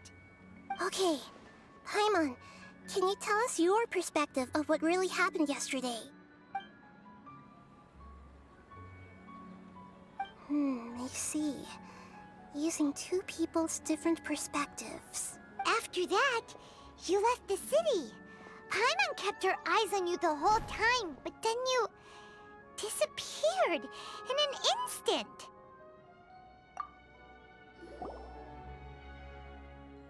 No way! Paimon was watching you with the fullest attention. What's your perspective, Traveler? You sure you don't have any memory of this? I guess that explains everything. You also lost your memories the last 2 times you tried to leave the city. Those days' memories can't be awoken. So, if we leave the city, our memories will be completely erased? It really sounds like something big outside of the city is being hidden on purpose. But this way, we'll also never discover what's outside. Something like a message? But how can we send it back? Don't look at me like that. I'm not used to being stared at. Well... Okay. You want something that can pass on messages, right? Give me some time and take care of Dunyarzad for me. Yep! Now we're talking!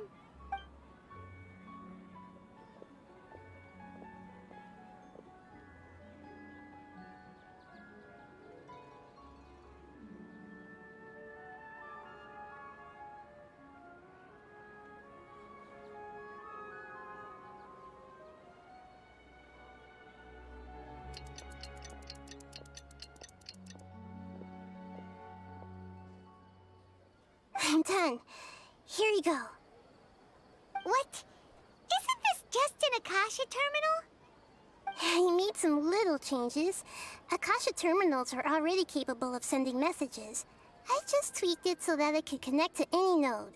To make something like this? Nahida, you really know the Akasha like the back of your hand.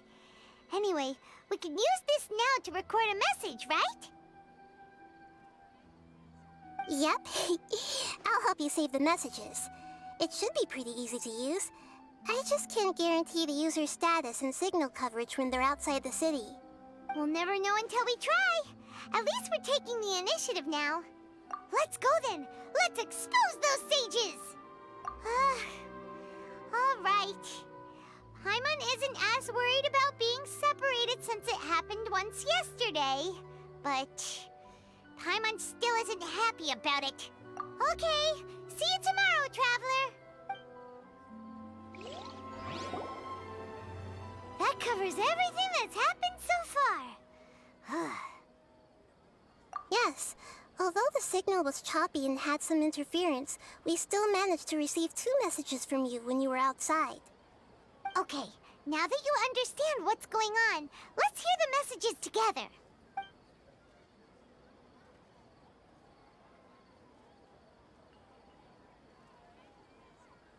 Can't go back. There are countless spaces here. Our Sub-Zeru's festival in Sumeru City is just one of them. I've entered another space.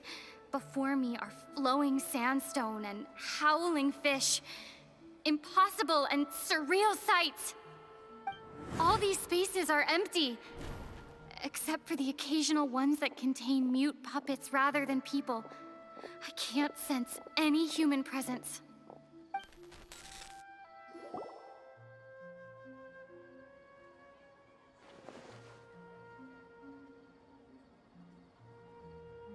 That's one heck of an info dump. It sounds like you left the Sumeru city space when you set foot outside of the walls. But everything looked completely normal when Paimon was looking out from the inside. That's unbelievable. And if we take your word for it, the other spaces all had very weird contents. There's another part here. We only received it last night. These spaces have been disappearing, one after the other, absorbed by something like a sun in the sky. And now, even the final space has also disappeared. Behind me, a lot of spaces just appeared again from thin air. I get it now. Those spaces are actually...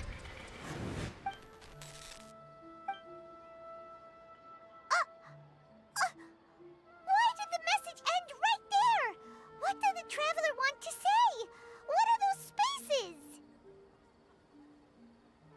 Probably because yesterday just happened to end at that moment. Oh, right. Paimon did hear a beep from the Akasha. Did it come from here or from the message? The message. It should have come from the Traveler's Akasha terminal. After the beep, Traveler said even the final space has also disappeared. Traveler, what do you think that final space could have been? My impression is that each day in this samsara only ends at the sound of that beep from the Akasha. Oh, so that's what it is! After the sound of the beep, the final space, the Sub-Zero's festival, also disappears, and we're taken to the next day.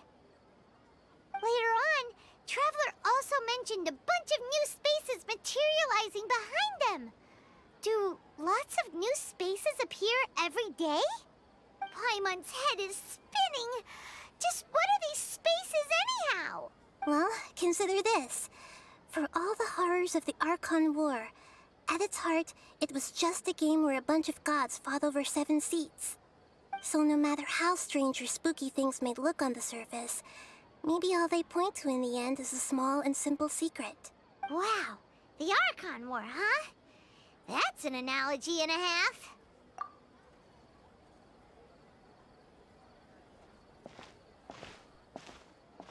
Hey, where are you going?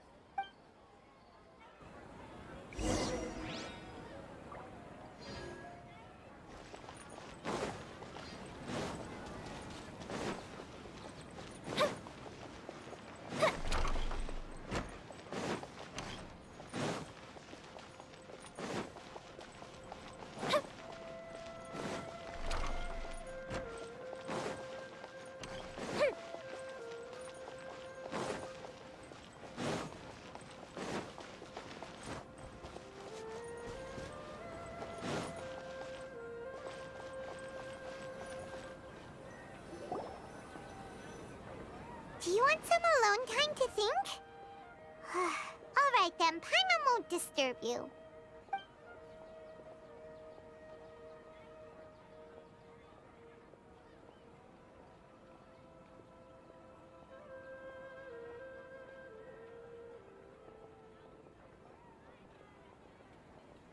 The dance of Sub-Zeros is about to begin. I'm going to go watch it. Okay. Why don't you go ahead, Dunyarzad? We still have some other stuff to do first. Okay then. See you later. Have you figured it out yet, Traveler? Time is ticking away. Awesome! What is it? Paimon wants to know. Oh, wait, no. Let's meet up with Nahida first. You can tell us both together. This time, we're gonna get to the truth.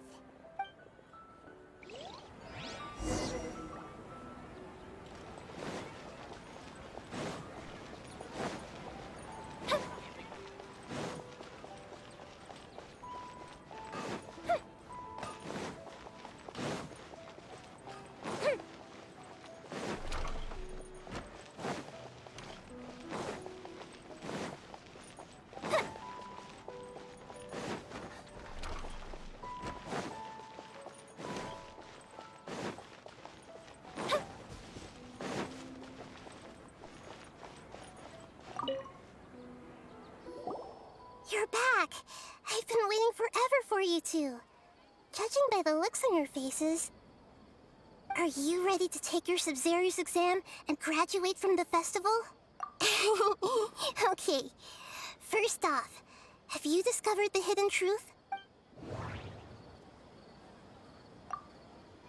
All the bizarre spaces I saw outside the city had one thing in common: a lack of human presence. People in Sumeru don't dream. What a strange phenomenon.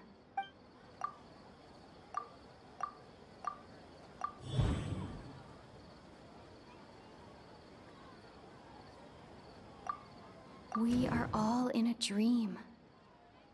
It isn't that the people of Sumeru don't dream.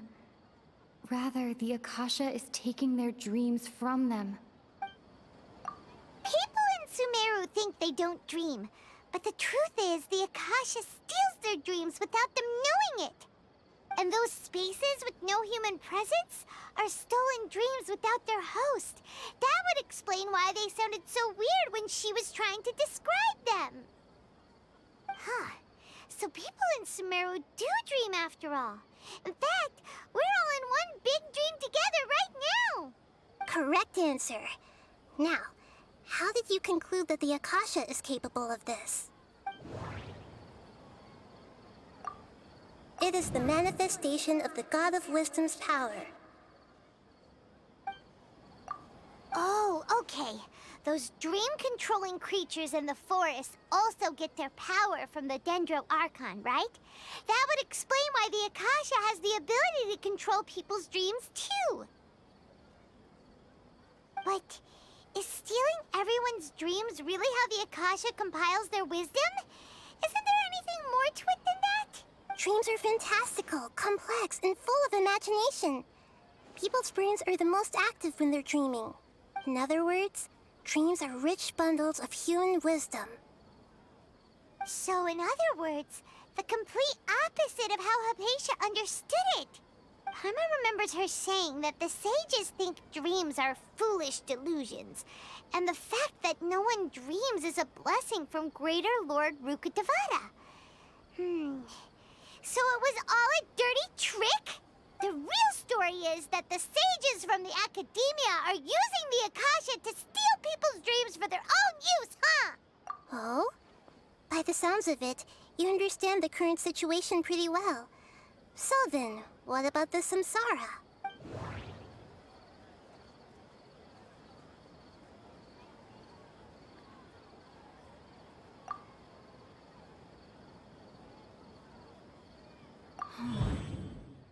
Those spaces kept disappearing before my eyes. But as soon as that beep sounded, many more spaces materialized. Those dreamscapes kept vanishing. But as soon as that beep sounded, more new spaces appeared.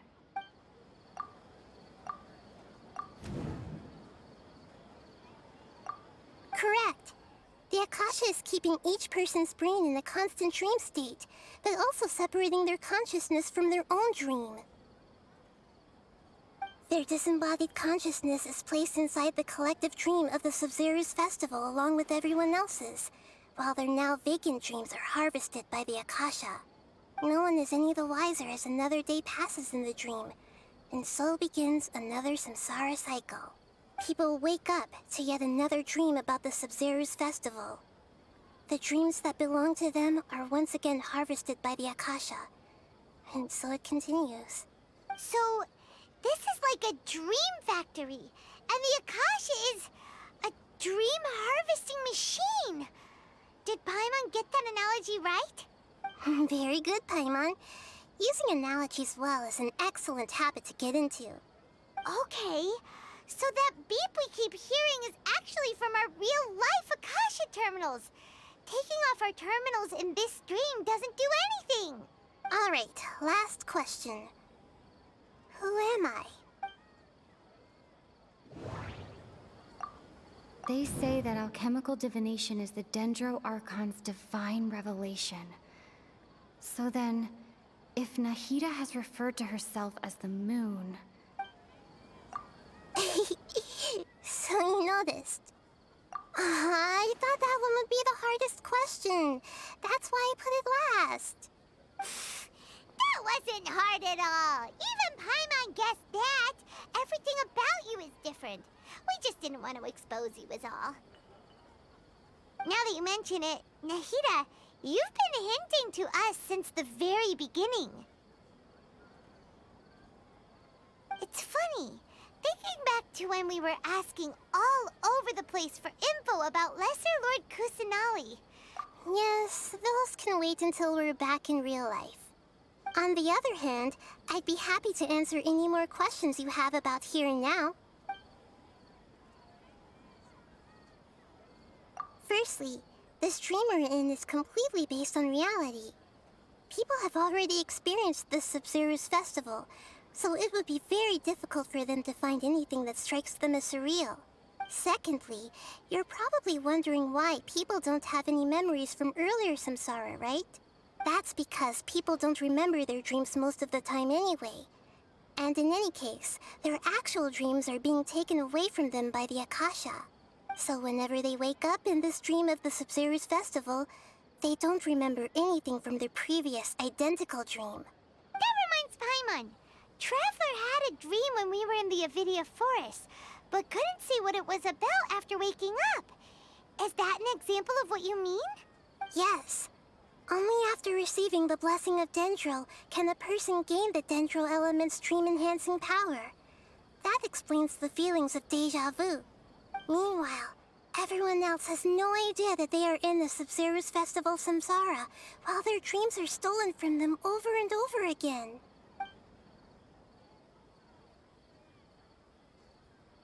Can humans really keep dreaming forever like this? Will it ever end? And if so, when? We might say your mental fatigue has already answered this question. Eventually, there's only so much that people can tolerate, especially those whose health is compromised to begin with, like Dunyarzad. This relentless exploitation takes an even harder toll on them. People's lives are at stake here, and nobody knows a thing! We've got to put a stop to this! You asked me this question before. My answer was, it would literally blow your minds. Now that you know this is all a dream, this answer should hopefully make more sense. Have you heard the saying, don't wake a sleepwalker? Likewise, if someone suddenly had told you all this instead of you learning it on your own, your notion of reality and dream would be thrown into irreversible confusion. I couldn't expose you to that kind of risk.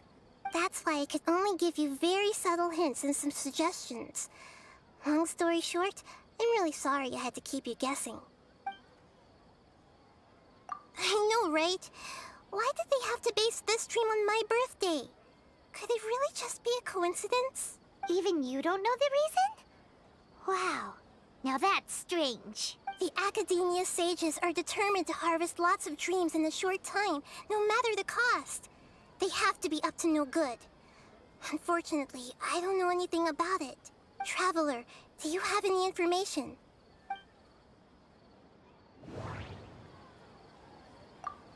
Grand Sage said, go celebrate the birth of that god to your heart's content.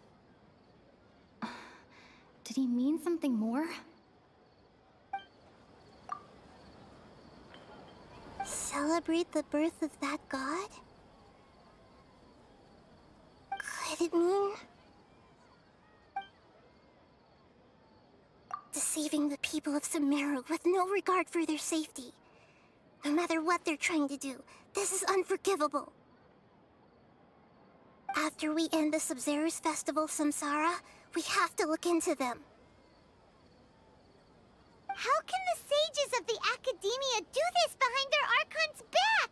This is ridiculous! In the end, I'm just the moon. The real sun is long gone. A sun and a moon? Nahida's talking in riddles again. Oh, we're out of time today. I'll tell you how to break free of the samsara tomorrow. See you then.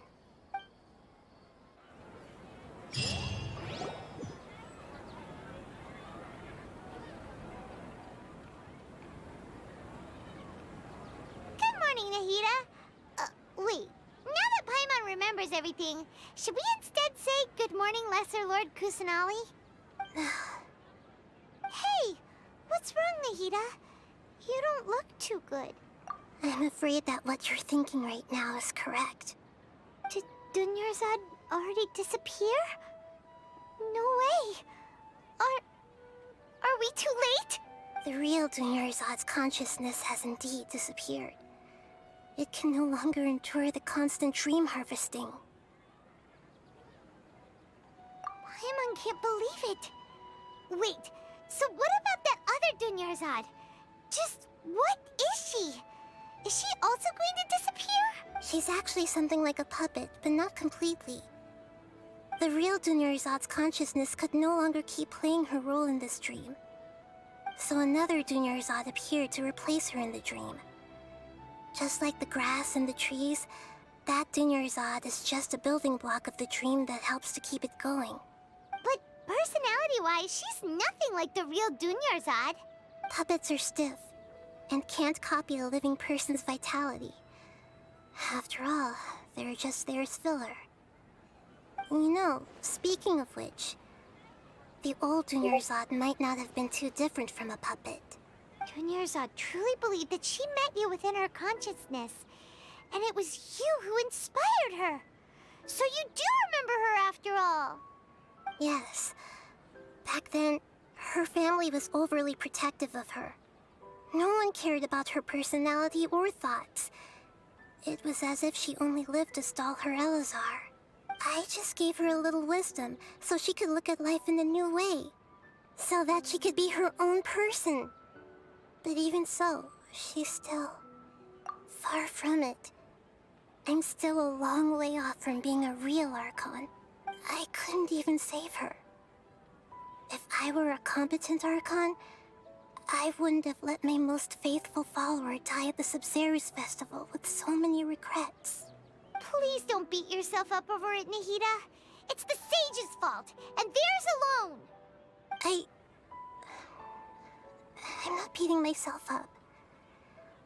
All I did was to rationally observe the distance between myself and a real Archon. Don't be like that, Nahida. Even real Archons are still allowed to be sad. To prevent more tragedies like this, we must end the samsara as soon as possible. Great, but how do we do that? Although the Sabzeruz festival dream is under the Akasha's control, only humans can dream. Even the Akasha is unable to create them. That means this dream belongs to a host who created it. Huh? So, how should we find that person? Well, if this is someone's dream, then everything here must come from deep within their consciousness. Which means, with the power of imagination, they can change anything in this dream. Imagination? What do you mean by that? Imagination means breaking through what you perceive as normal. Like when a server at a tavern brings a plate to you, you'd naturally assume that food is on it. However, if you're the dream's host and you become aware that you're dreaming, when you imagine gold and more on the plate, the dream will respond in kind, and the server really will bring you gold and mora. But right now, our host is unaware that this is a dream. No matter how many times they're served, it will always be food. Find some way to make that person realize that they're dreaming. Usually, once that happens, the person will wake up and the dream samsara will be broken. How are we going to find them, though? If it could be anyone, it'd be like looking for a needle in a haystack. And even if we did find them, how are we supposed to make them realize they're dreaming? After all, like you said, don't wake a sleepwalker. It's extremely difficult, yes. But the only ones who can do it are you two. Remember, everything you've achieved up to this point has all been for the sake of finding the host and ending the samsara. As for me, during this time, I'll be out of town. Out of town? Are you going to that place full of dreams where the Traveler went? Yes. I want to try something. There must still be a small wisp of possibility. Hurry and go. Dreams are supposed to be fantastical, romantic, and full of pleasant surprises. Unnecessary things like this samsara need to end. Paimon's still a little upset that we've come this far only for Dunyarzad to... She was such a good person, with such a simple wish. But fate was against her. Yeah, saving Dunyarzad is what kept us going this whole time. But we mustn't lose hope, Traveler. Dunyarzad would definitely want to see us save everyone else. So let's break the samsara for her sake. Paimon's wondering, do you think the sages would get one of their own to be the host of this stream? Feels like it would be easier to control it that way, no?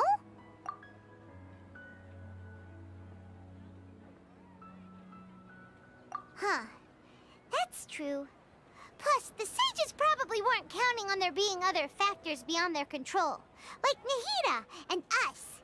So, who do you think the host of the dream is? Oh, that would make sense. Ferris, the Knight of Flowers, is a symbol of the whole Sub-Zeru's festival, right? Pretty core character. Let's go ask him some questions, shall we?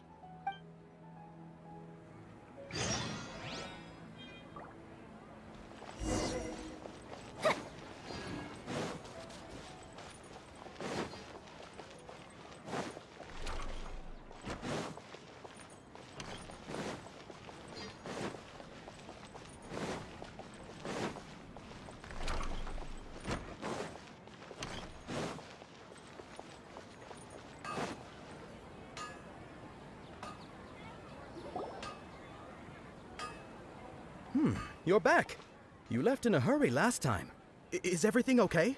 Everything's fine, just... it's a little hard to explain. Would you mind taking part in a little experiment with us?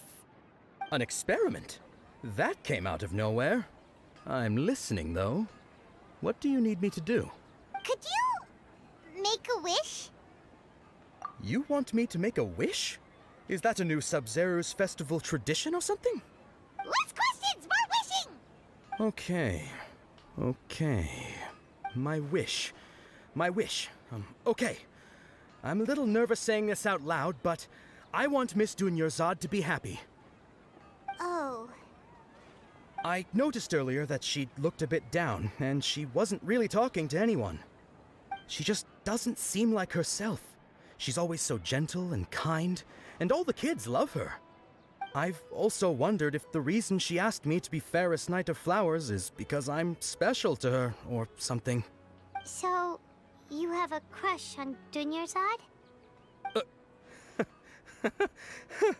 Oh, is it that obvious? After what I just said, I guess it is. When she placed the hat of the Knight of Flowers onto my head, she said to me, I want everyone to have a happy Sub-Zeru's festival. What she didn't realize was that I'm not that interested in how everyone else feels. In that moment, I just wanted to be her Knight of Flowers for the rest of my life. 50 years? 100 years? I'll serve her till the end of time. Okay, yeah, that was a bit much.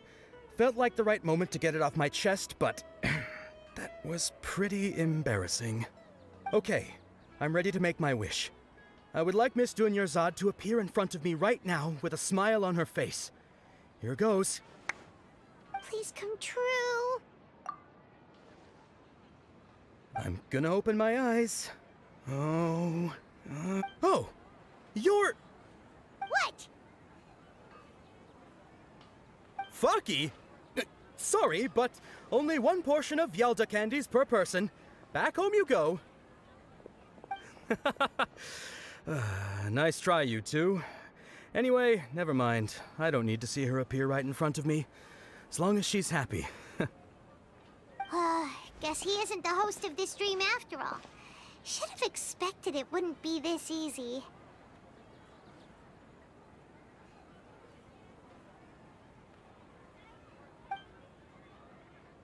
It seems like everyone who knows Dunyarzad loves her. But none of them has any idea that she... My lady, step back. That sounds like Dia! Oh, right. This is when Dunyarzad bumps into the kidnappers. Huh? but Dia can handle them. Hey, Traveler!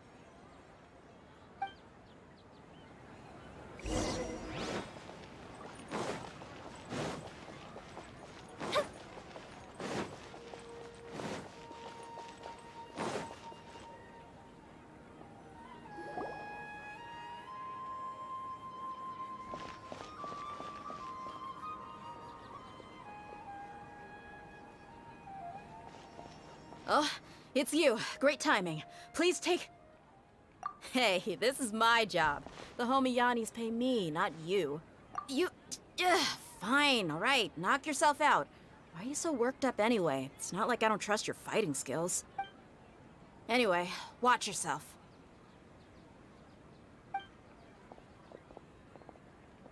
So you got yourself some backup. Suit yourself. You're going down! That's close enough. Time for a light show! Need.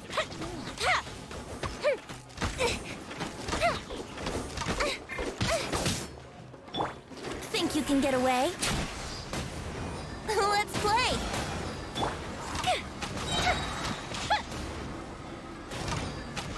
That's close enough. Here come the fireworks! The fuse is lit! Uh-oh. Uh-oh.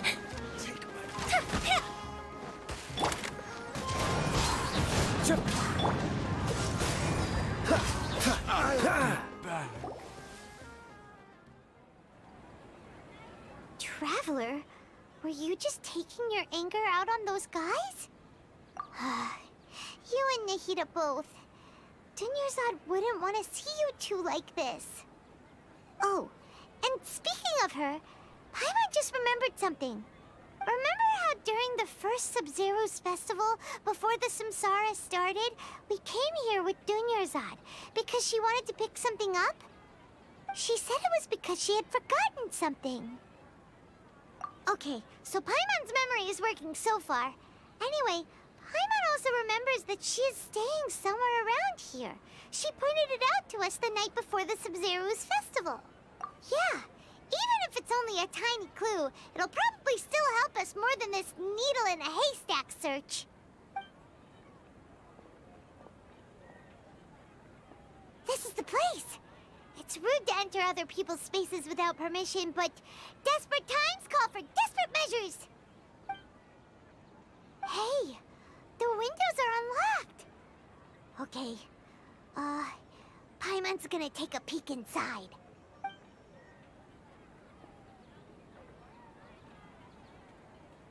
This was only a temporary residence, so there was pretty much nothing inside except this book on the table. Should we open it?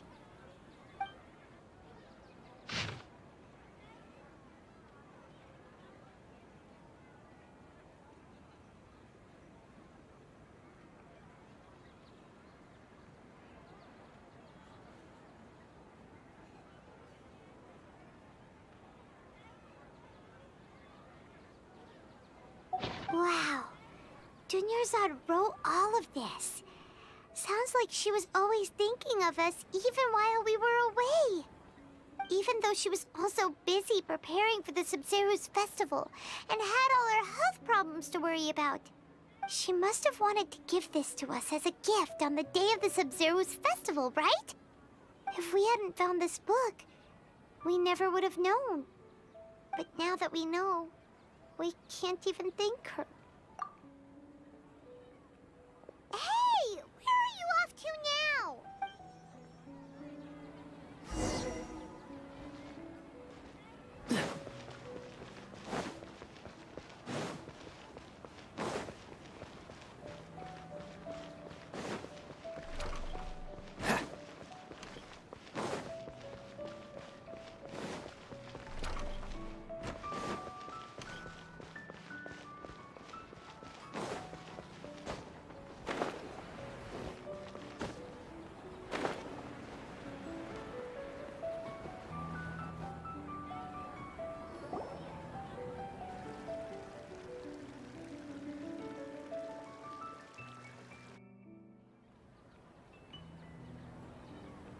It's Dunyarzad's puppet.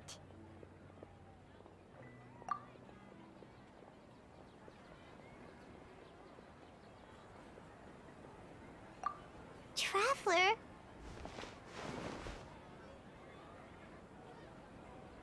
You must be exhausted. Come to think of it, we've been stuck in this place for a really, really long time.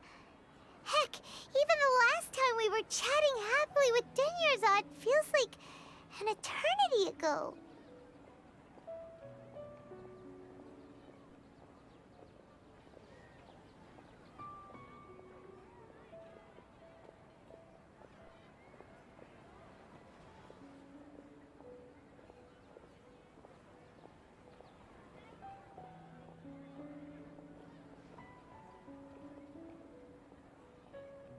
Paimon still remembers when we were sitting here, and the way her eyes sparkled when she talked about Nilu's dance of Sub-Zerus.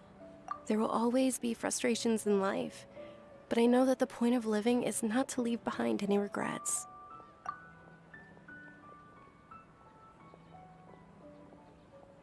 That was what the real Dunyarzad said, wasn't it? Does that mean... Yes, Traveler. What is it? Oh, so she's still just a puppet. But just now, how come... What? Where are we going this time?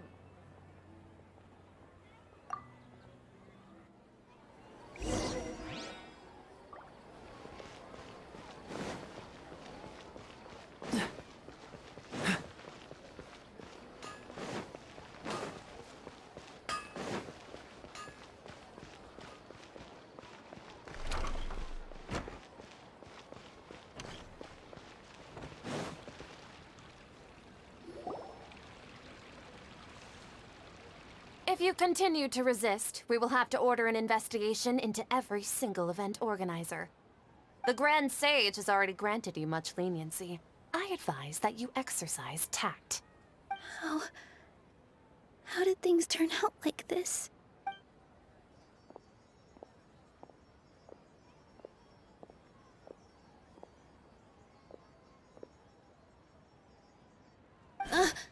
Traveler? You don't have to get involved. He's a sage from the Academia. I don't want to drag you into this.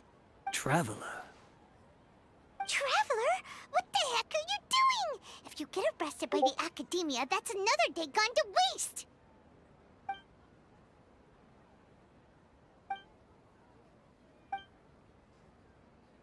Wait, they're not reacting.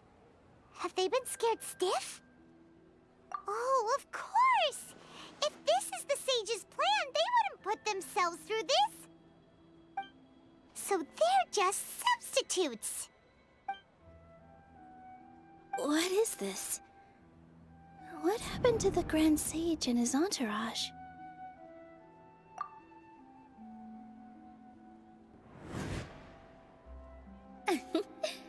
Like I said, they symbolize the goddess of flowers. It's just a shame that all the real Padisaras went extinct after her death. Yes. The Greater Lord brought forth new Padisaras in memory of the goddess of flowers. But she ultimately could never truly replicate that beautiful shade of purple.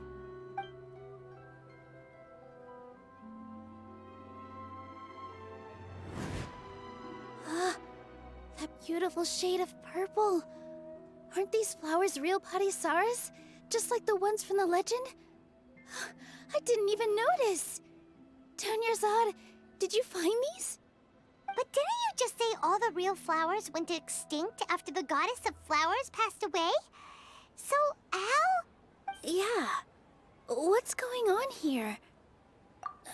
Huh? You guys are acting weird. But okay, I'll try.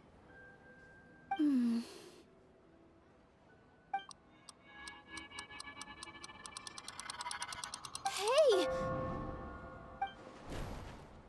They disappeared! So Nilu's the host! What a surprise! Purple Padisaras don't exist in the real world anymore! gorgeous, they can appear as decorations on the stage. It's just like the example Nahida told us. People assumed there will be food on a plate, and Nilu assumed there would be real Patisaras in the flower pots. So when you saw the flowers, you instantly knew it was Nilu? But if we want to end the samsara, we need the host to become aware that they're dreaming. How should we make Nilu realize that? Am I dreaming? Huh? So I'm right. Is this Lesser Lord Kusanali responding to our celebration of the Sub-Zeru's festival? Wrong guess, but you aren't completely wrong either. The point is, what made you think this is a dream? As far as you know, people in Sumeru don't dream, right? Yeah, but have you heard the tale of the first sage? To prevent a calamity, he went on a journey to find the Dendro Archon. Ooh, sounds familiar. Dunyarzad told us a story like that when we first arrived in Sumeru City. So it was about the first sage, huh? Yep, but in the part you heard, he hadn't become the first sage yet. There's more to the story. His piety and wisdom were acknowledged by the Dendro Archon, and she finally gave her blessing to him.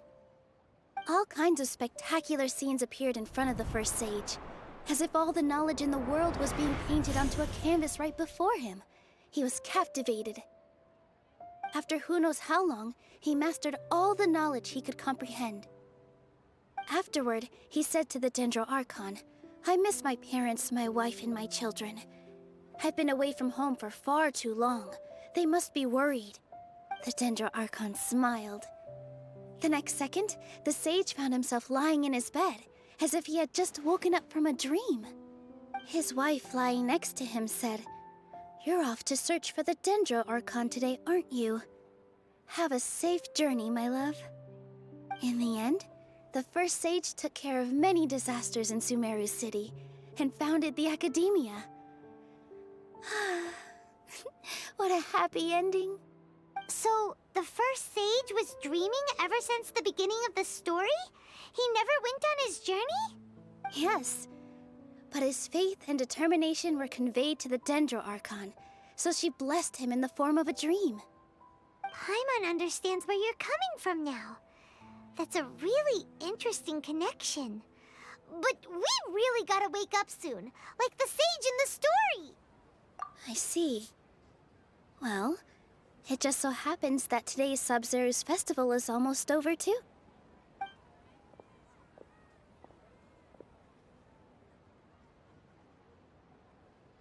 Since we're in a dream, let's make this final dance of Sub-Zeru's as beautiful as we can.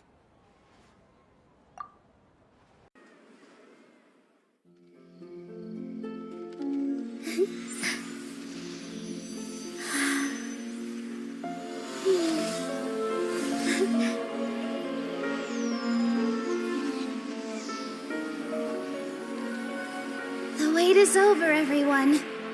I dedicate this to our god, the Dance of Sub-Zerus.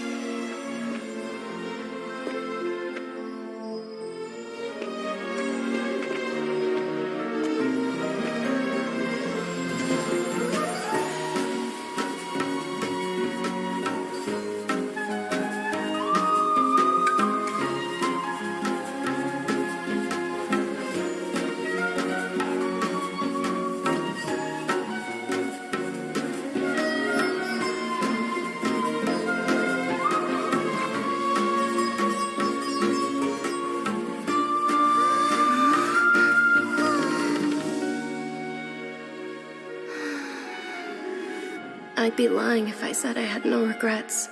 I would have loved to see Nilu's dance.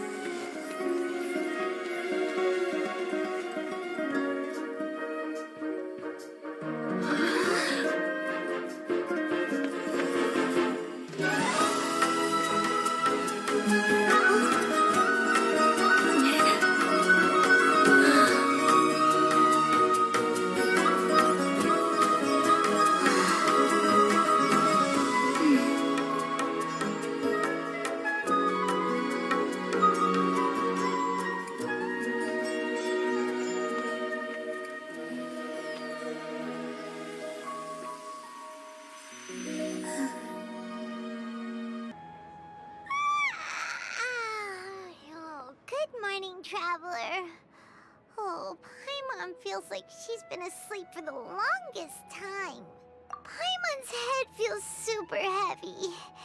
Did we oversleep? Do you even remember going to sleep last night? Paimon thinks it was after the Sub-Zero's festival. The Sub-Zero's festival? Have we finally escaped from the Sub-Zero Samsara? Quick! Take off your Akasha terminal!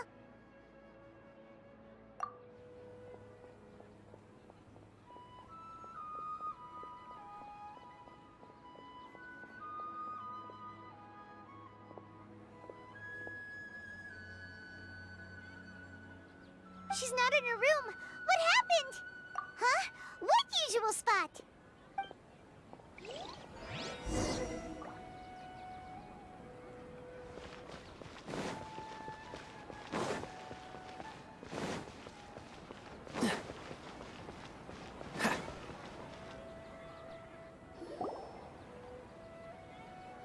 Well done, Traveler and Paimon.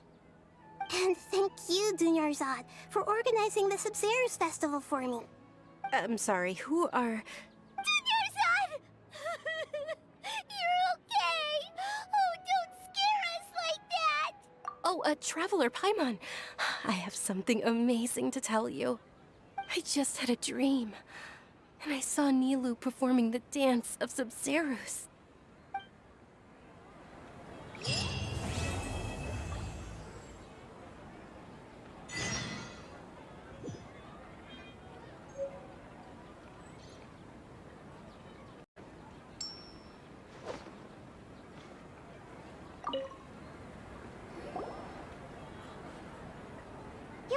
Actually Nahida, aren't you? Paimon felt like Catherine was acting weird when we met at the Sub-Zero's festival. And Dunyarzad, did you save her? It's a really long story. We shouldn't disturb her. Her consciousness is still weakened. Let's chat somewhere else. How about by the Traveler's favorite bench?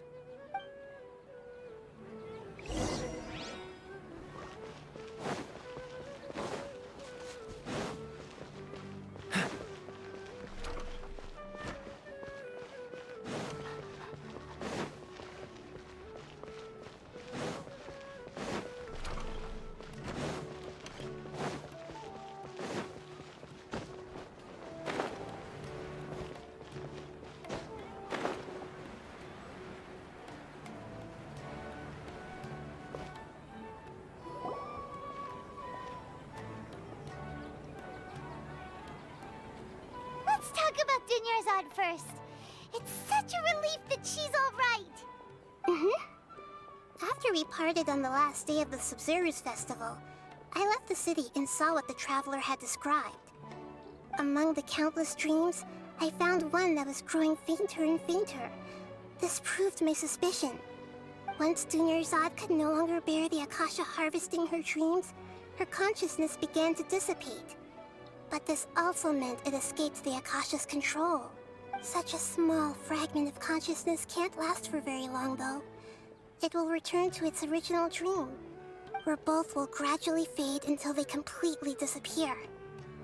I used all the power I had to keep her dying dream alive as long as possible, but it still wouldn't have lasted for much longer if it hadn't been for you two breaking the samsara. So it looks like we did manage to save Dunyarzad in the end. And not a moment too soon. Huh? Why are you two smiling so happily? I thought you'd be so moved that you'd start crying. I need to spend more time observing human emotions. Both are fine. Everyone reacts differently. All right. You two must have a lot of other questions for me, right? After all, you saved my faithful believer. As your reward, I will answer any and all questions.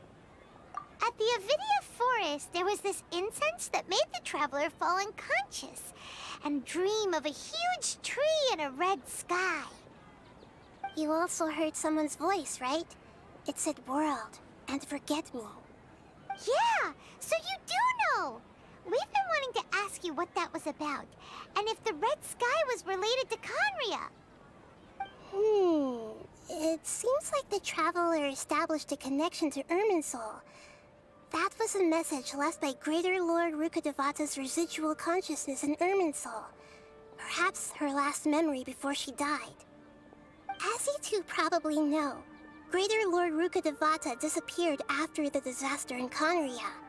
The timings of these events do line up, so your suspicions are reasonable. A message from Greater Lord Rukkhadevata? We thought it was from the Scarlet King. The Scarlet King? That god who died even longer ago? Some present-day desert dwellers still worship him. You probably just heard some of their conspiracies. Okay, so what does the message mean? I still haven't managed to decipher it. Even the Akasha isn't currently capable of doing that. Greater Lord Rukkhadevata's residual consciousness in Irminsul seems to be contaminated with something that has a very dangerous aura to it. Many devoted scholars go mad as soon as they connect their consciousness. I've warned the Academia about this many times, but people still keep falling victim to it. But I believe this is the key to saving Irminsul. That's why I've kept trying to decipher it. So the tree in the vision was Irminsul? Oh, Tainari also said that Irminsul is sick! Is it because of the contaminated consciousness? But even if you can't figure out what that vision was all about, it seems like our search for you was all in vain. The Traveler wasn't affected after coming in contact with that consciousness. I've never seen anyone like that. With you here, we may have a chance at deciphering it. No, we must decipher its secrets. I've already eliminated all other factors that might affect Irminsul. This is the only one left. This puzzle has life and death at stake. It could determine Irminsul's fate, as well as Tevat's. To be accurate, I'm using the Akasha as a medium to occupy Catherine's consciousness. How did you do that? Poor Catherine.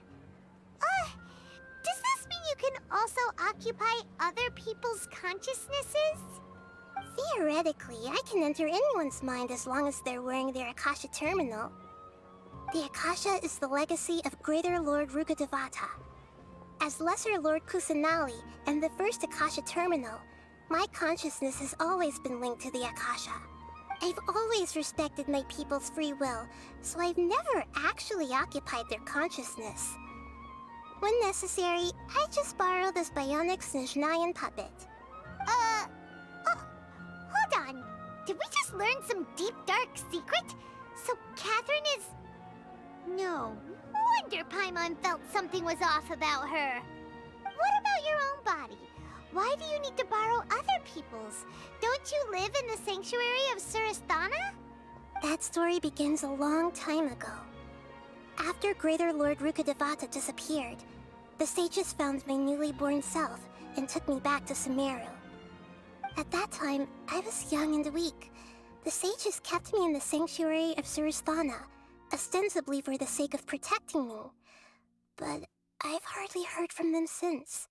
However, I do understand that they had hoped to find Greater Lord Rukkhadevata instead of me, a symbol of her passing. So, the sages basically put their new Archon under house arrest? How dare they!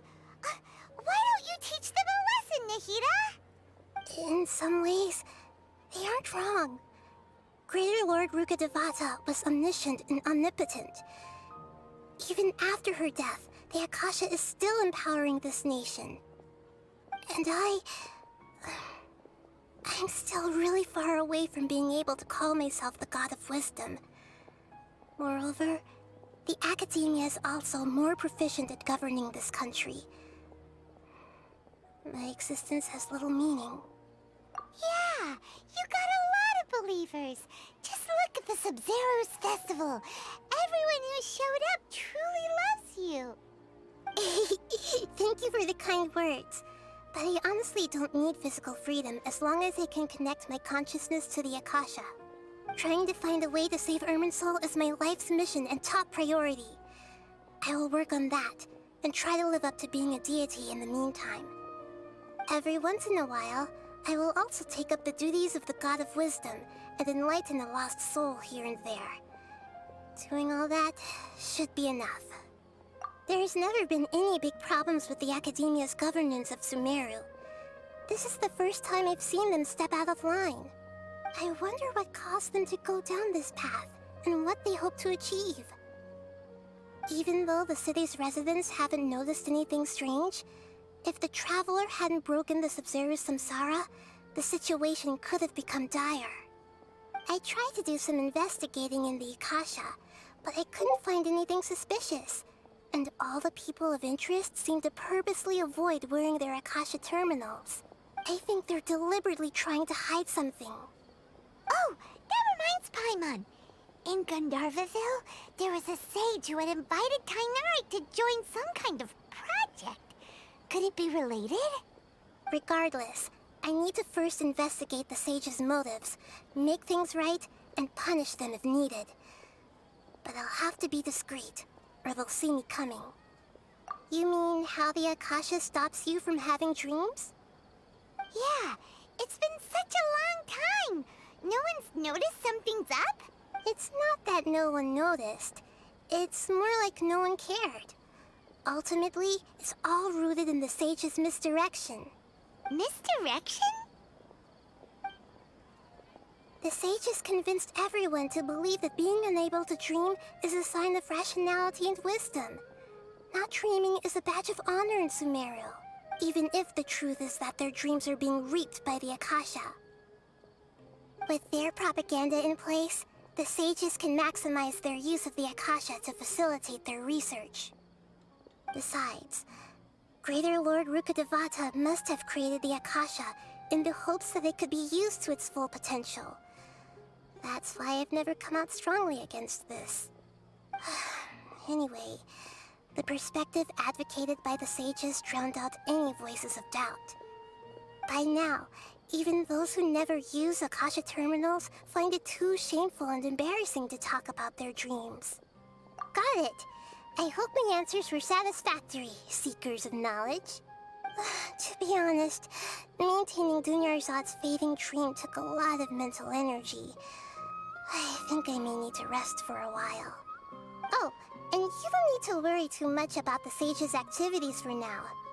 The Akasha won't be able to conduct another project on the scale of the Sub-Zero Samsara in the immediate future. Go and get some sleep. Leave everything to us. What a relief. This is truly the most exhausting birthday I've ever had. Traveler? Paimon? Why am I here? Do either of you know? Maybe you were sleepwalking. You know you can't wake up a sleepwalker. We happened to walk by, so we thought we'd wait for you to wake up. I see. Huh.